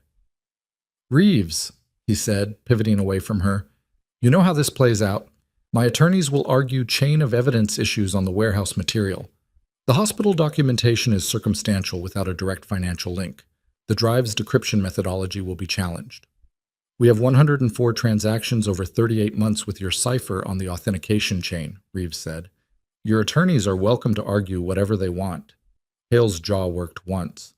What's on that drive was compiled under operational authority. The classification doesn't cover financial fraud, Sims said from the doorway. She had her phone in her hand and the expression of someone who'd been waiting to deliver a specific piece of information and had now arrived at the moment. The DOJ reviewed the decrypted contents 40 minutes ago. They've issued warrants for 14 individuals. Your name is on the primary warrant. She held up the phone so he could see the document header. That's a federal arrest warrant, General, not a military proceeding. This goes through civilian federal court. The distinction mattered because military proceedings had different leverage points, different evidentiary standards, different appeals pathways, all of which Hale's legal team would have mapped out in advance as contingency planning. Civilian federal court with civilian federal evidence standards was a different architecture, one his contingency planning was less designed for. She watched him understand that. It didn't take long. He was not a stupid man. He'd run a complex criminal operation for 3 years without detection, which required genuine intelligence and discipline. Watching that intelligence turn inward and assess the situation with accurate pessimism was its own particular thing to observe. "I want my attorney," he said. "Already contacted," Reeves said. "You'll have access within the hour." They walked him out. He passed Claire again in the doorway, and this time he didn't look at her, which she found more interesting than if he had. The next 4 hours were documentation and debrief, which was its own kind of exhaustion, the grinding, procedural exhaustion of formal processes that required precision when your body wanted to stop. Claire gave her statement to a DOJ attorney named Hargrove, who was thorough and humorless, and wrote everything down twice, and she walked him through the 8 months of reports and the June procurement code and the warehouse and the photographs and all of it in the flat, detailed language of someone who'd spent years documenting things and knew how to be useful to a record rather than expressive for an audience. Hargrove asked her at one point whether she'd understood the legal risks of entering the hospital building that morning. "I understood them," she said, "and you went in anyway." Someone was destroying evidence. He wrote that down. "In your assessment, was there a less legally ambiguous way to address that situation?" She thought about it honestly. "Probably not in the time available," she said. The window between Whitmore entering the building and the warrant being executable was a gap that the evidence wasn't going to survive. I made a judgment call. Based on? 8 months of watching accurate documentation get buried, she said. I wasn't willing to watch it happen again. Hargrove wrote that down too.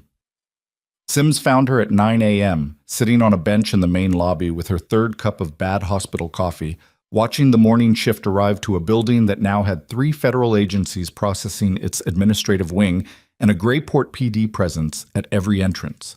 The morning nurses and techs and orderlies who came through the staff entrance did so with the slightly stunned expressions of people arriving at work to find their building had become a news event overnight.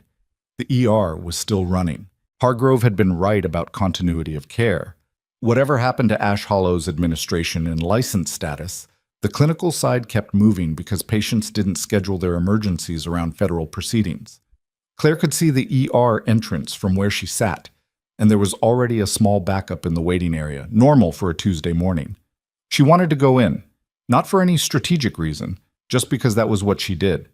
That was where she knew how to be useful. She stayed on the bench. She was not currently an employee of this hospital, and the legal situation around her presence was already complicated enough without her walking into the ER and treating patients on a suspended credential. Hale's attorney arrived, Sims said, sitting beside her. He's been advised of the evidence summary. The attorney immediately requested a meeting with the DOJ team. She paused. That's not what you do when you think you can win. He's looking for a deal, Claire said. He's looking for reduced exposure, which means he's going to give us the 14 named co-conspirators with more detail than we have from the drive alone, and probably 2 or 3 additional names we don't have yet. Sims looked at the ER entrance. He'll try to argue cooperation credit. Will he get it? Not on the primary charges. The evidence is too complete. Sims was quiet for a moment. There's something you should know. The operative who died in the warehouse last night, his name was Daniel Forsyth, 29 years old. He'd been with our unit for 3 years. Claire said nothing for a moment. Does his family know? They were notified this morning. She thought about Daniel Forsyth, 29 years old, in a warehouse full of stolen medical supplies. She thought about the kind of death that happened inside classified operations. Unannounced, without public acknowledgement, the family receiving a visit from people in civilian clothes who explained as little as they could while still being technically truthful. She'd known people who'd received those visits. "The drive he recovered," she said. "Yes," Sims said. "The drive with the full operational record, the one that gave us everything. He pulled it from the previous site before the situation went loud. That was his last operational action." She paused. "The decrypted contents are the foundation of every warrant issued today." Daniel Forsyth, 29, had carried the evidence that was currently dismantling a 38-month conspiracy, and he'd done it in the last minutes of his life without knowing whether anyone would ever extract it. She held that. She didn't try to compress it into something more manageable. "The nurse they all dismissed," Sims said quietly, "was the only civilian in the building who knew what that procurement code meant. If you'd stopped filing reports in February, if you'd let it go when the fourth one went nowhere, we'd have the drive and no way to decrypt it. Tanner's team confirmed this morning that without the fragment in your June report, the reconstruction would have taken weeks we didn't have." Claire looked at her coffee. "I wasn't being heroic. I was being stubborn." "Most useful things are," Sims said. Maset. At 11:30 a.m., Hargrove found her in the lobby and sat down with a tablet and a formal expression. "I need to inform you of some developments," he said. "First, your termination from Ash Hollow Medical Center is being reviewed as part of the conspiracy investigation. Specifically, the performance case constructed against you has been identified as potentially fabricated to provide legal cover for the dismissal. The patient complaint that formed the basis of that case, we've located the patient. They have no recollection of filing a complaint and deny doing so. She'd suspected something like that. Suspected it, and then pushed the suspicion away because there was a version of events where it was true, and a version where she was simply a nurse who'd been unlucky, and the version where it was true required the world to have been a specific kind of deliberately cruel in a way she'd found easier to not fully believe. The world had been exactly that deliberately cruel. Second, Hargrove said, General Hale's attorney has provided additional information regarding your military service record. Specifically, the classified mission that preceded your departure from military nursing. He looked at her over his tablet. There was a formal adverse notation placed in your record by a senior officer who was acting under Hale's direction. That notation, which categorized your performance on that mission as below standard, has been identified as fraudulent. We'll be initiating the formal correction process. The break room at midnight with Karen Stoltz and the badge on the counter. The military medicine office where she'd been quietly advised to pursue civilian opportunities. The years of carrying a record that told the wrong story about who she was. All of it. How long for the correction process, she said. 90 days for the formal record amendment. Your clearance reinstatement, if you choose to pursue it, would take somewhat longer. He paused. I've been asked by Agent Reeves to convey that the SIU would consider it a significant asset if you were willing to discuss a formal consulting arrangement. That's not my department. I'm just passing the message. She looked at the ER entrance again. A paramedic unit had just pulled up, fast, 2 techs already moving with a gurney. Automatic doors, bright interior light, the noise of organized emergency briefly audible before the doors closed again. Tell Reeves I'll think about it, she said. She meant it. She was already thinking about it. Hargrove left. Sims had drifted to the other end of the lobby to take a call. Reeves was somewhere in the administrative wing, still managing the evidence processing. Claire sat with the quiet that settled when everything you'd been bracing against finally resolved.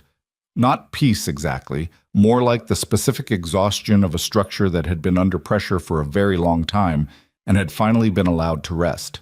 Things that had been wrong for months were in the process of being corrected. People who had caused specific, deliberate harm were facing specific, proportionate consequences. It wasn't a clean feeling. It never was. Real resolution didn't feel like the end of a story. It felt like stepping out of a thing you'd been inside for so long you'd forgotten it had an exterior. Her phone buzzed. She looked at it. Unknown number, but the area code was Virginia, D.C. corridor, where federal agencies clustered. She picked up. Ms. Donovan, a woman's voice. Formal, precise, the cadence of someone who gave briefings for a living. My name is Director Harlan. I'm with the Defense Accountability Office. I've been monitoring the situation in Grayport since approximately 3 a.m., and I've reviewed Agent Reeves's preliminary report. All right, Claire said. I'll be brief because I imagine your morning has been sufficiently long. I want to discuss General Hale's full record with you. Specifically, I want to discuss a pattern that extends beyond the supply diversion operation you've helped us expose. A pause. We believe this is not General Hale's first operation of this kind. Claire went still. What you've uncovered in the past 8 months, Director Harlan continued, maps onto a pattern of behavior going back approximately 9 years. 3 prior instances, all smaller, all handled internally in ways that allowed him to continue. The people who flagged those instances, the director's voice was careful, measured. All encountered career disruption shortly afterward. 2 left military service, 1 transferred to a civilian role. 1 is deceased, officially from natural causes. The lobby was very quiet around her. Morning light came through the glass front doors, the particular flat white of a Maine morning after a foggy night, and it fell across the floor in a long, pale rectangle. You're telling me this wasn't the first time, Claire said. No, and the individuals who noticed the earlier instances, we want to revisit those cases. With your help, and with the evidence chain from today's operation, we believe we can establish a pattern that changes the entire scope of the prosecution. The director paused. It also means there are people whose records, like yours, need to be corrected. People who raised the right questions at the wrong time and paid for it. Claire stood up from the bench. The nurse from the second instance, Harlan said. The one who left military service 9 years ago. She's currently working in a civilian hospital in Maryland. She doesn't know that what she reported was part of something larger. She doesn't know her departure from military medicine was engineered. The director's voice took on a particular quality. She should know, and she should have a choice about what she does with that knowledge. The morning shift at the ER entrance. The paramedic unit that had just pulled in. All the ordinary urgent machinery of a hospital doing the thing hospitals existed to do, continuing through everything else. Send me what you have, Claire said. All of it. Every case. We'd like to do that in person, Harlan said, given the sensitivity. When? I can be in Grayport by this evening. Claire looked at the pale morning light on the floor. I'll be here, she said. She hung up. Reeves was standing at the edge of the lobby, having materialized in the particular way of people trained to arrive at things quietly. He'd clearly heard at least the last exchange. Harlan called you directly, he said. It wasn't a question. She did. That means she's expanding the scope. He studied her. You understand what that means. It's not just today's case. It's 9 years of cases. I understood her, Claire said. It'll take years. The full investigation, the record corrections, the testimony. I know what years look like, she said. I've been doing this for 8 months with no backup. I can do it with backup. He looked at her for a moment. Not recalibrating this time. She thought maybe he'd finished recalibrating sometime in the last hour and had arrived at a stable assessment. Marcus is out of surgery, he said. He's stable. He's going to need about 4 months of recovery. Tell him I said he's welcome, she said. The ghost of something crossed Reeves's face. Not quite a smile. The shape of one, maybe. He went back to the administrative wing. Claire stood in the lobby with her cold coffee and her phone and the specific knowledge that she had agreed, in the space of a 2-minute call, to walk back into the largest and most complicated situation she had ever been part of. Not as a victim of it, not as someone trying to survive the edges of it, but as someone positioned at its center who knew exactly what she was looking at and why it mattered. The director was coming tonight. The full file was coming tonight. And somewhere in that file was the name of a nurse in Maryland who had done the same thing Claire had done 9 years earlier and had lost the same things Claire had lost, and didn't know yet that she hadn't lost them alone and hadn't lost them for nothing. Claire's phone buzzed again. A text from an unknown Virginia number. The same area code as Harlan's call. A single image attachment. She opened it. It was a photograph. Grainy, clearly a copy of a copy, the edges softened with age and compression. A military medical unit, somewhere overseas by the background, maybe 12 people in frame. She scanned the faces the way she always scanned groups, left to right, systematically, the way you scanned a wound for the source of the bleed. She found what she was looking for in the third row. A woman, mid-30s in the photo, surgical mask down around her neck, looking directly at the camera with the expression of someone who'd been through a long shift and wasn't performing anything for anybody. Dark eyes. A set to her jaw that was familiar in the way that a specific posture was familiar. Not the person, but the quality. The quality of someone who had been through something and was still standing and had decided that standing was enough for now. Below the photograph, a message from Harlan's number. This is who we need you to meet. Her name is Sandra Reyes. She doesn't know we found her. She doesn't know about today. She doesn't know about you. Claire looked at Sandra Reyes' face in the photograph for a long moment. Then she looked up at the ER entrance, where another ambulance had just pulled in, where the ordinary urgent work of keeping people alive was proceeding on its own unbroken logic, and where, she understood now completely, she was always going to end up, one way or another. She typed back, "I'll be ready when you arrive." She hit send, and across Grayport, in the administrative offices of Ash Hollow Medical Center, federal agents were loading boxes of evidence into vehicles while Drew Whitmore sat in a holding room and waited for his life to be reconstructed around what he'd done. And at a military legal processing facility, General Victor Hale's attorney was presenting the opening position of a cooperation argument that the federal prosecutors would spend the next 72 hours systematically dismantling. And in a military hospital recovery room, Marcus was breathing on his own for the first time in 6 hours, with a vascular repair that held. All of it in motion simultaneously, all of it connected to a nurse who'd kept filing reports after everyone told her to stop. But there was one thing none of them knew yet. Not Reeves, not Sims, not Hargrove, not Director Harlan herself. Something that was in the files being prepared for tonight's meeting.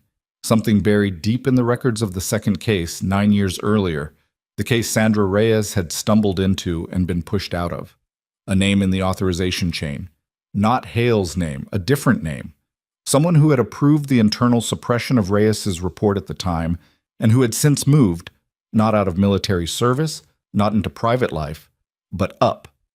The file that was coming tonight would show that the person who had signed off on burying Sandra Reyes' report 9 years ago was now sitting on the Senate Armed Services Committee, and they had been briefed on today's Grayport operation at 6 a.m. 4 hours ago. The name in the file was Senator Dale Morrow. Claire found it at 7:14 p.m., sitting across from Director Harlan at the same conference room table where she'd drunk bad coffee and watched Victor Hale understand he was finished. Harlan had driven up from Boston in a government sedan with 2 aides and a physical briefcase that she'd carried herself, which said something about how seriously she was treating the chain of custody on what was inside it. The aide who'd printed the 9-year-old authorization chain had highlighted the relevant signature in yellow.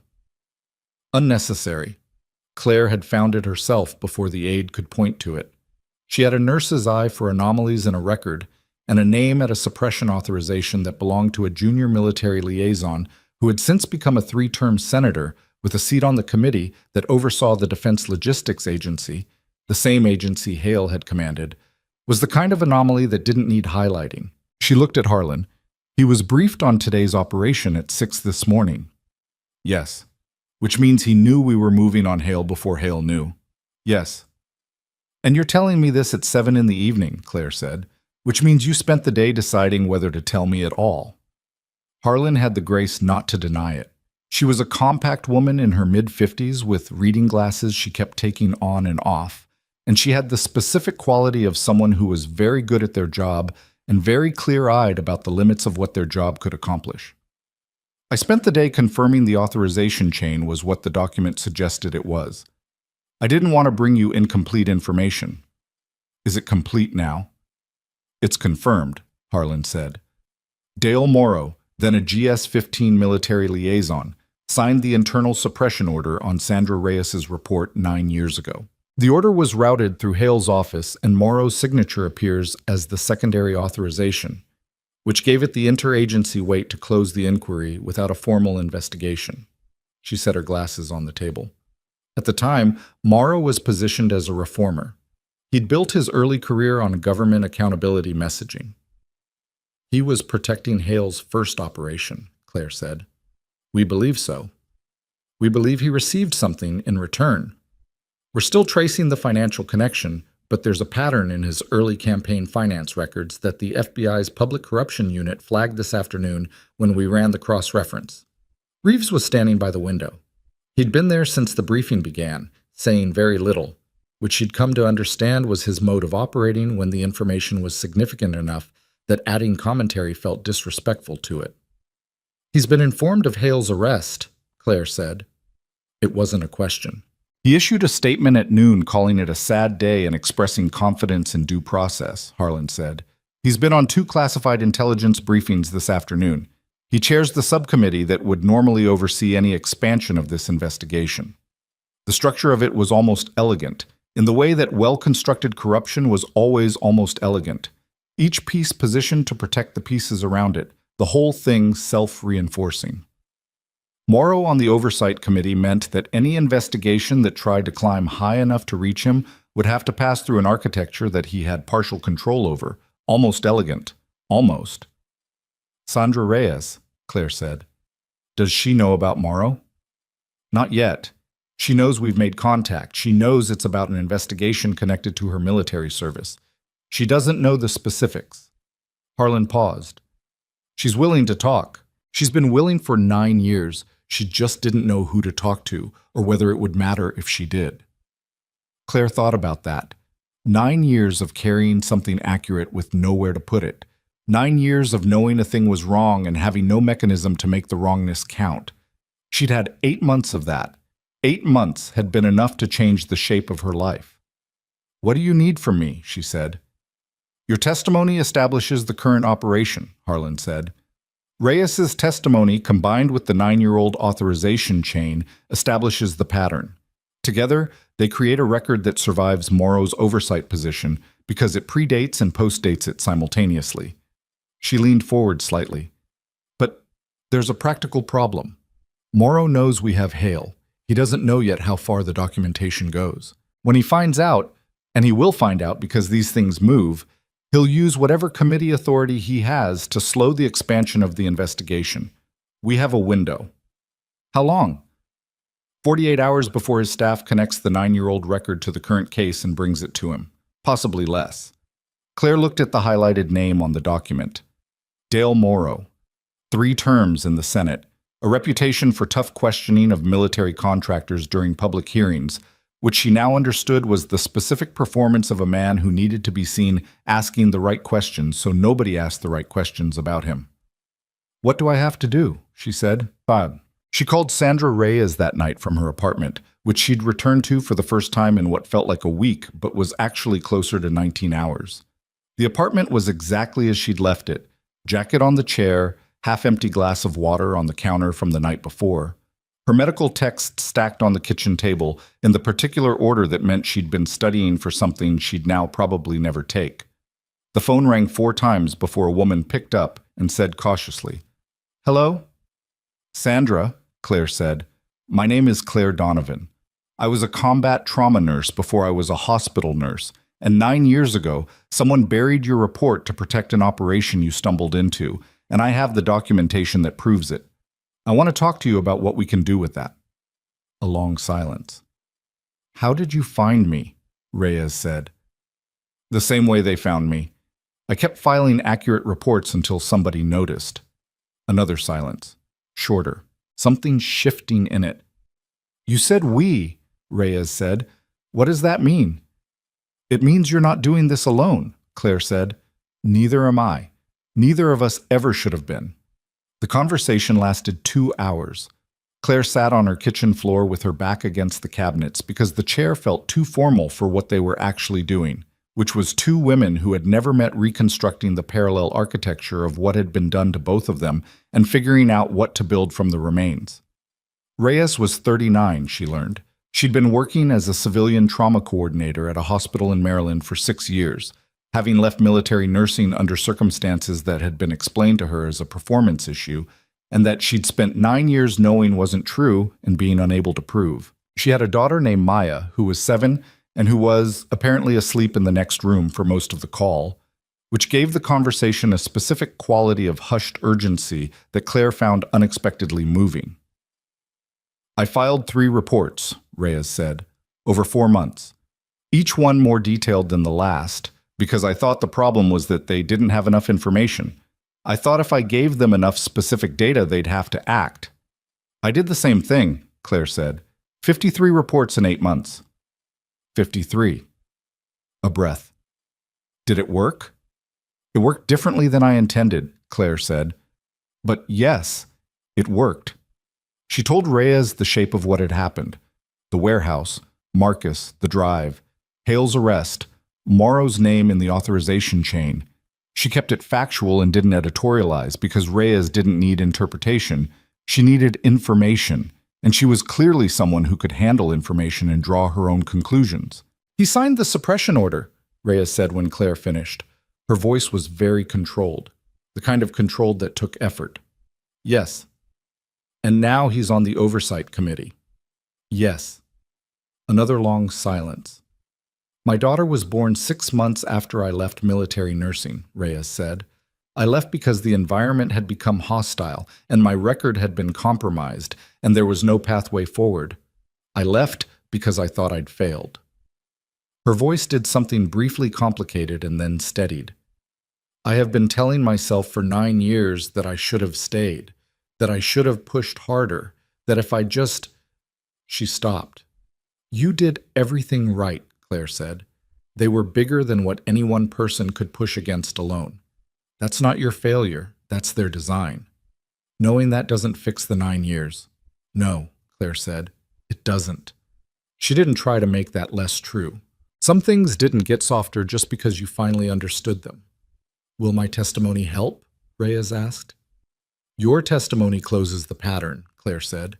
"Without it, Morrow argues the 9-year-old authorization was a routine administrative decision made by a junior official. With it, it's the first link in a documented chain of deliberate suppression that ran from the first operation to the current one. The pattern is the evidence." Reyes was quiet for a moment. "And the 48-hour window?" "Yes." "I can be in Grayport tomorrow morning," Reyes said. "I need to arrange Maya's school pickup." It was such a specific, ordinary logistical concern in the middle of something this consequential that Claire almost laughed, not dismissively. She felt the full weight of what it meant to say, "I will help dismantle a senator's cover story, but first I need to sort out school pickup." "I'll make sure there's somewhere comfortable for you both to stay," Claire said. "You don't have to do that." "I know," Claire said. "I want to." Bixid. Sandra Reyes arrived at 9:30 the following morning with a rolling carry-on and a 7-year-old who looked at the federal agents in the lobby of the DOJ's temporary Grayport field office, set up in a rented space 3 blocks from Ash Hollow, with the frank, evaluative stare of a child who had not yet learned to pretend she wasn't assessing people. Reyes herself was quieter in person than on the phone, in the way of people who process things inward before expressing them outward. She shook Claire's hand and held it for a moment longer than a standard handshake, looking at her with dark, steady eyes, and didn't say anything, because there wasn't a sentence that was going to capture what that handshake meant, and she apparently knew better than to try. Maya sat in the corner of the field office's waiting area with a book and a snack her mother had packed, and Claire watched her periodically over the course of the morning because there was something grounding about the presence of a 7-year-old in a room full of federal proceedings. Maya had no investment in any of this except that it concerned her mother, and watching her read her book with the total absorption of children who had not yet been taught to perform attention was a specific antidote to the institutional gravity of everything else. Reyes's deposition took 4 hours. She was, Claire observed through the glass partition, a remarkably effective witness, not because she was dramatic, but because she wasn't. She answered questions with the precision of someone who had spent 9 years reviewing the events in her own memory and had long since separated what she knew from what she inferred. She cited specific dates, specific report numbers, specific names in the notification chain.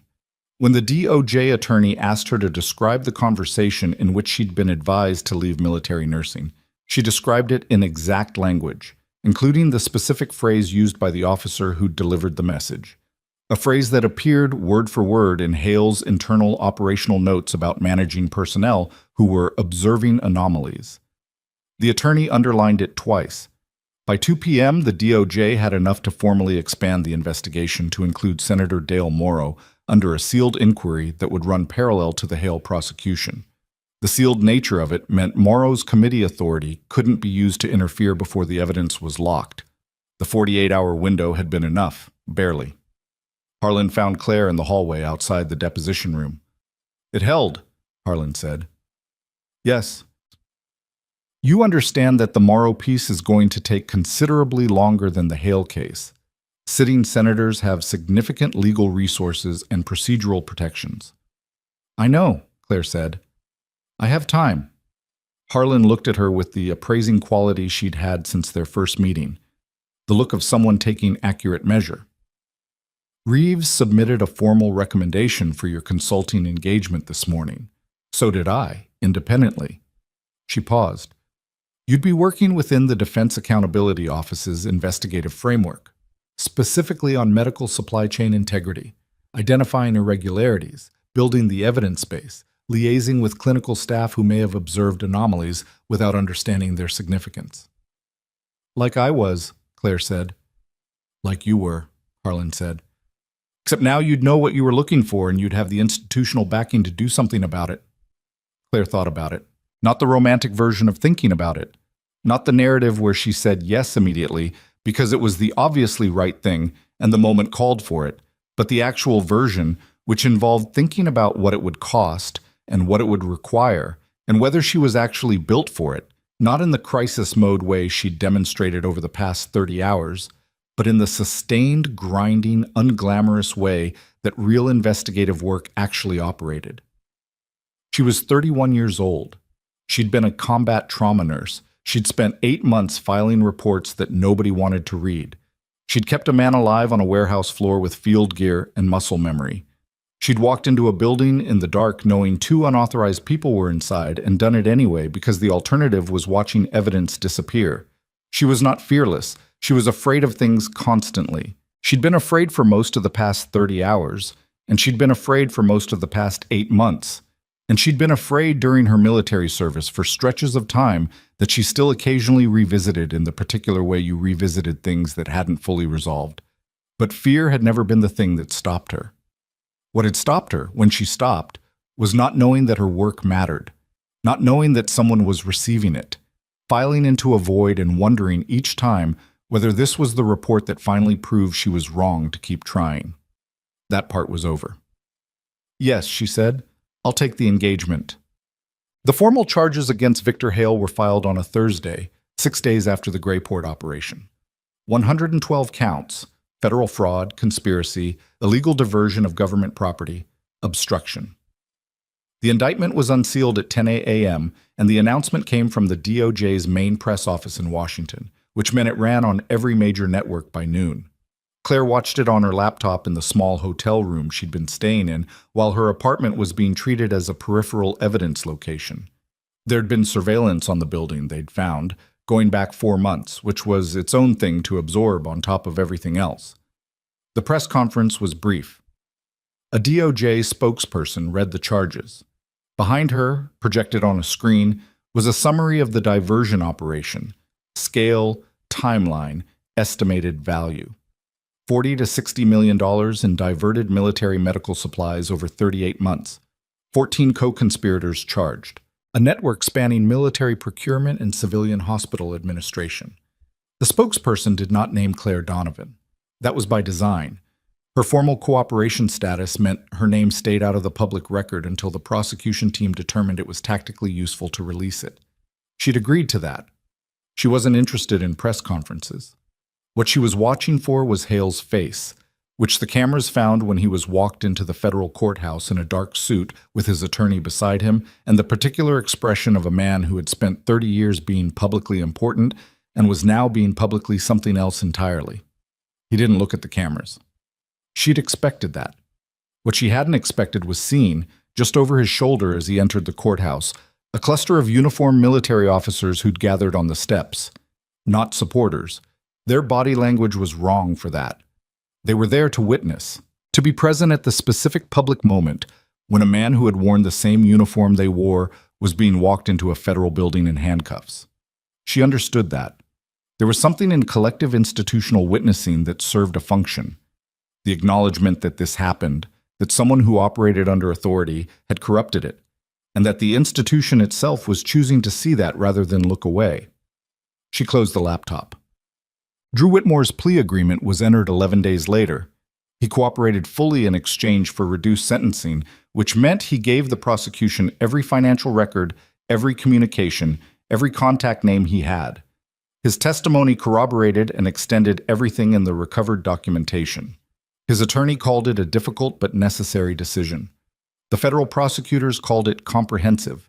Karen Stoltz, who had managed the operational suppression of Claire's reports at the hospital level and had built the fraudulent performance case, was charged separately under a conspiracy count that Whitmore's testimony supported. She had apparently been receiving payments through a shell account for 18 months. The amounts were not large, which said something about the specific economy of what she'd sold and what someone had decided it was worth. Ash Hollow Medical Center entered federal receivership. The board was dissolved. The administrative leadership structure was removed. A court-appointed administrator took operational control while the hospital's licensing status was reviewed, and the DOJ issued a public statement clarifying that patient care would continue uninterrupted throughout the process. It was not a clean process. Receivership never was. The clinical staff who'd had nothing to do with the corruption spent months in the uncertainty of working for an institution whose future was being decided in courtrooms, and some of them left, and the ones who stayed did so under circumstances that were more difficult than they should have been. That was a real cost, paid by real people, and it was part of the bill that Whitmore and Hale and all the others had run up without ever intending to pay themselves. Claire thought about that a lot in the weeks that followed. The distributed cost of institutional corruption, how it was never contained to the people who designed it, how it spread through the building, the system, the daily lives of people who were just trying to do their jobs in ways that couldn't be fully accounted for in any prosecution document. She thought about Pete, the longshoreman with the crushed fingers. She hoped his follow-up care hadn't been disrupted. She had no way to know. Her military record was formally corrected on a Tuesday afternoon in December, which was not a ceremonial occasion. There was no presentation. She received a secure electronic notification from the Defense Records Center with an attached document showing the amended notation, the removal of the fraudulent adverse entry, and a formal statement that the prior notation had been placed in error under circumstances that constituted a violation of military personnel protocol. She read it twice. Then she put her phone down and made herself a cup of tea she didn't really want and stood by the window of her new apartment. She'd moved because staying in the surveilled building had felt like remaining inside a story that was over, and looked at the Grayport waterfront in the December gray. The bay was the color of pewter. A container ship was moving in the channel, slow and enormous, heading for the open Atlantic. She watched it until it cleared the headland and was gone. The amended record didn't give back the 8 months. It didn't give back the 3 years before that, the military nursing career that had been quietly deflated by a fraudulent notation. It didn't give back the specific version of her life that she would have had if none of this had happened. She was 31 years old, and she had a corrected record and a consulting engagement with the Defense Accountability Office, and a colleague in Maryland named Sandra Reyes, who texted her approximately every 3 days with updates on the investigation's progress, interspersed with photographs of Maya doing things that 7-year-olds did.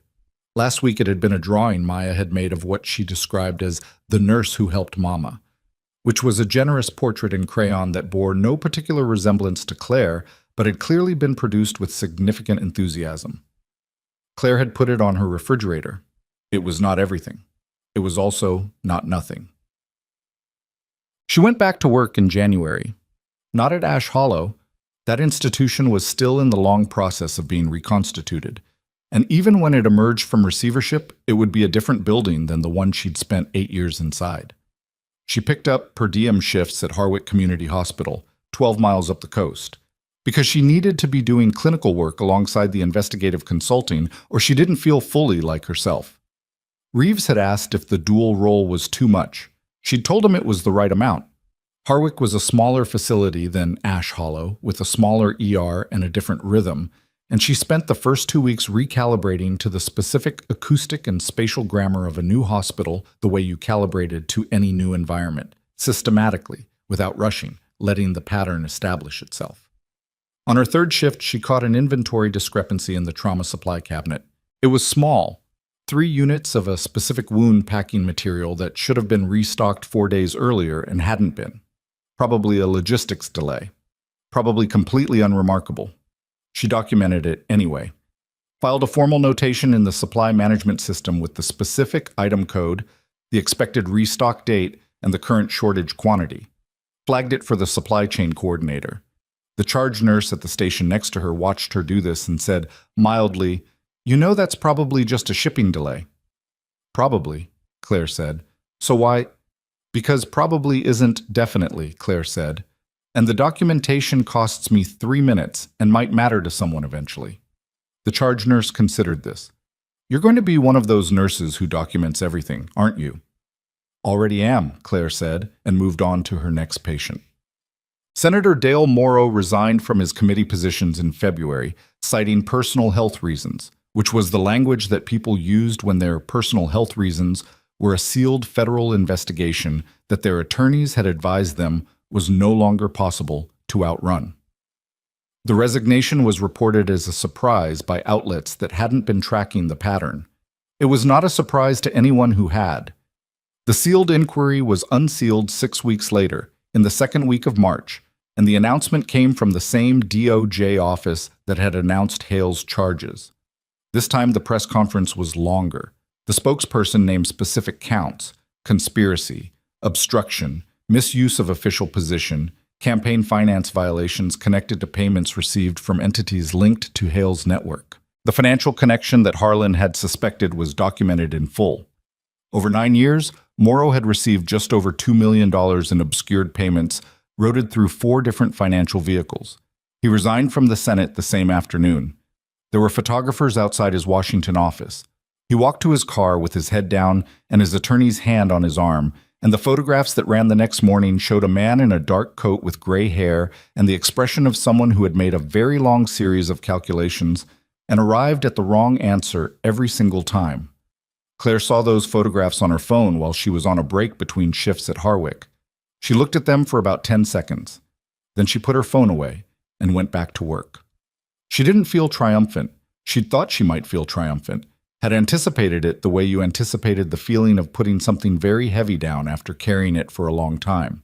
What she actually felt was something quieter and less defined.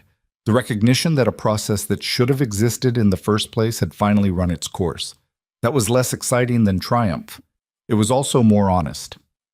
Marcus Riley, she'd learned his last name eventually, from Reeves in one of their operational briefings, completed his recovery ahead of the projected timeline, which his medical team apparently attributed to being approximately twice as disciplined about physical therapy as anyone had anticipated. He was 33, she learned. He'd been with the SIU for 4 years. He'd been a competitive swimmer before military service, which probably explained the vascular surgeon's comment about exceptional baseline cardiovascular health in a patient who'd had catastrophic blood loss. He came to Grayport in April.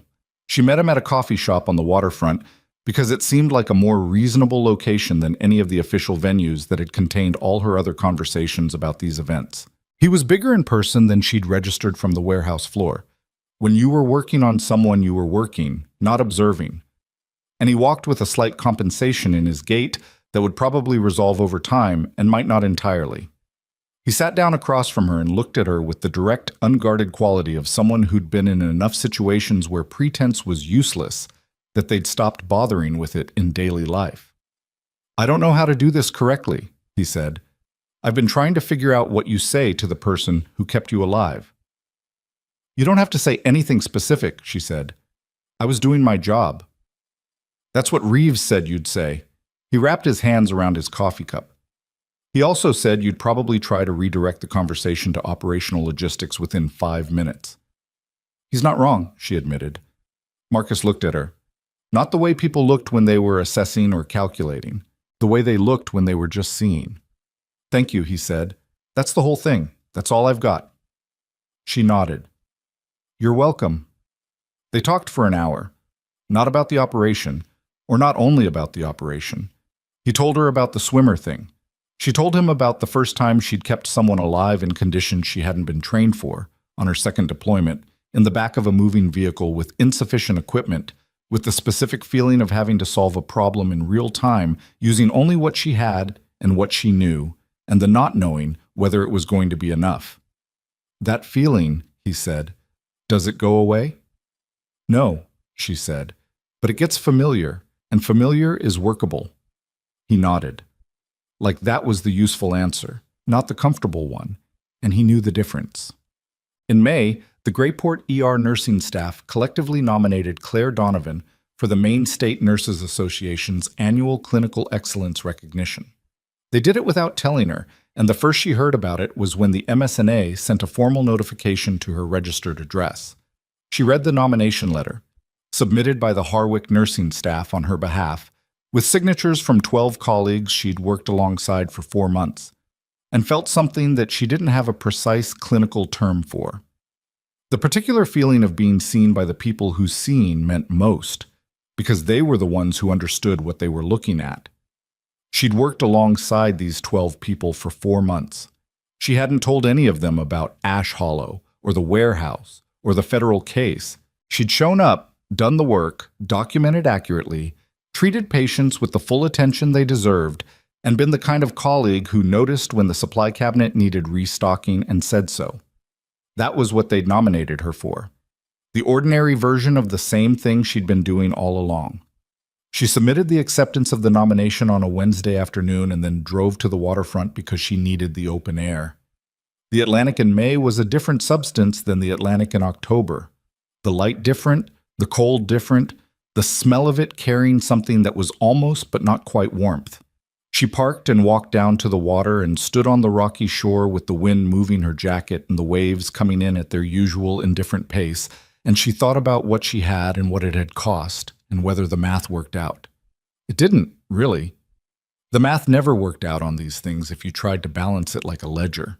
You couldn't put 8 months of professional erasure on one side and a consulting engagement and a corrected record on the other, and call it even. You couldn't put 3 years of military nursing built on a fraudulent adverse notation and Sandra Reyes's 9 years of carrying something accurate with nowhere to put it, and say that the prosecution's compensated. People had died. Daniel Forsyth was dead. Patients across multiple institutions had been affected by supply shortages that fed an operation none of them had ever heard of. Marcus walked with a slight compensation in his gait that might or might not resolve. Sandra Reyes had spent 9 years telling herself she'd failed. None of that was erasable. But Claire had also learned something in the past 7 months that she hadn't fully understood before. And she was standing on the shore of the Atlantic in May, turning it over in her mind the way you turned over a stone to see what the light did to it. She'd spent years believing that the work she did either mattered or it didn't, and that whether it mattered was something that other people determined. Supervisors, institutions, authorization chains, men behind desks with the authority to decide which records stood and which got quietly buried.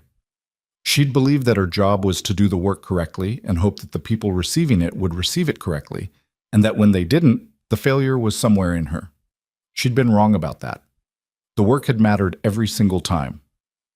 The June report with the procurement code fragment, the 53 variance reports that mapped the diversion timeline, the 3 photographs taken in a dark office before a man could stop her, the 11 minutes on a warehouse floor that kept a person's heart pumping long enough for the next thing to happen. Every one of those had mattered.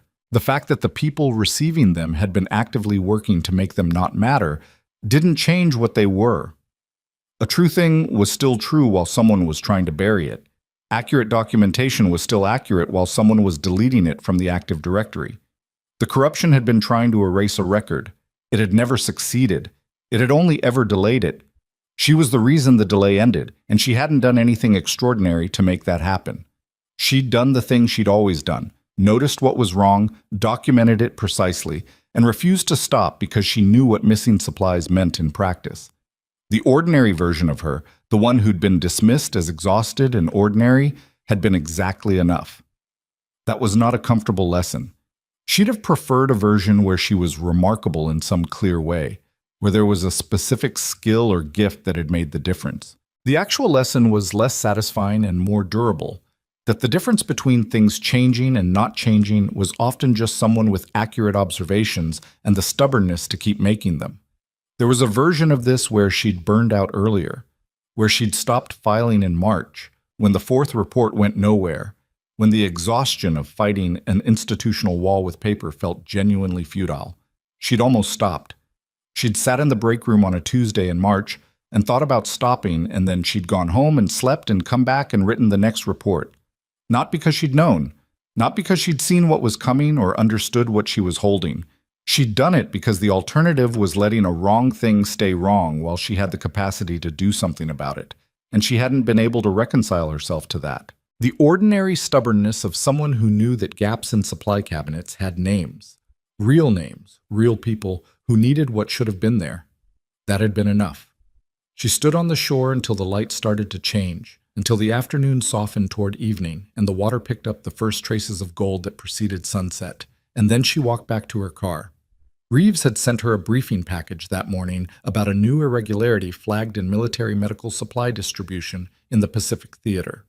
2 separate clinical officers at 2 separate facilities had filed reports in the same 6-week window, noting that trauma supply restock rates didn't match their order records. Small discrepancies. The kind that could be data entry errors, the kind that could be something else. He'd attached a note. "You're probably going to want to look at this." She started the car. She pulled out of the waterfront lot and drove back toward Harwick, where she had a shift in 3 hours and a briefing package to read before it.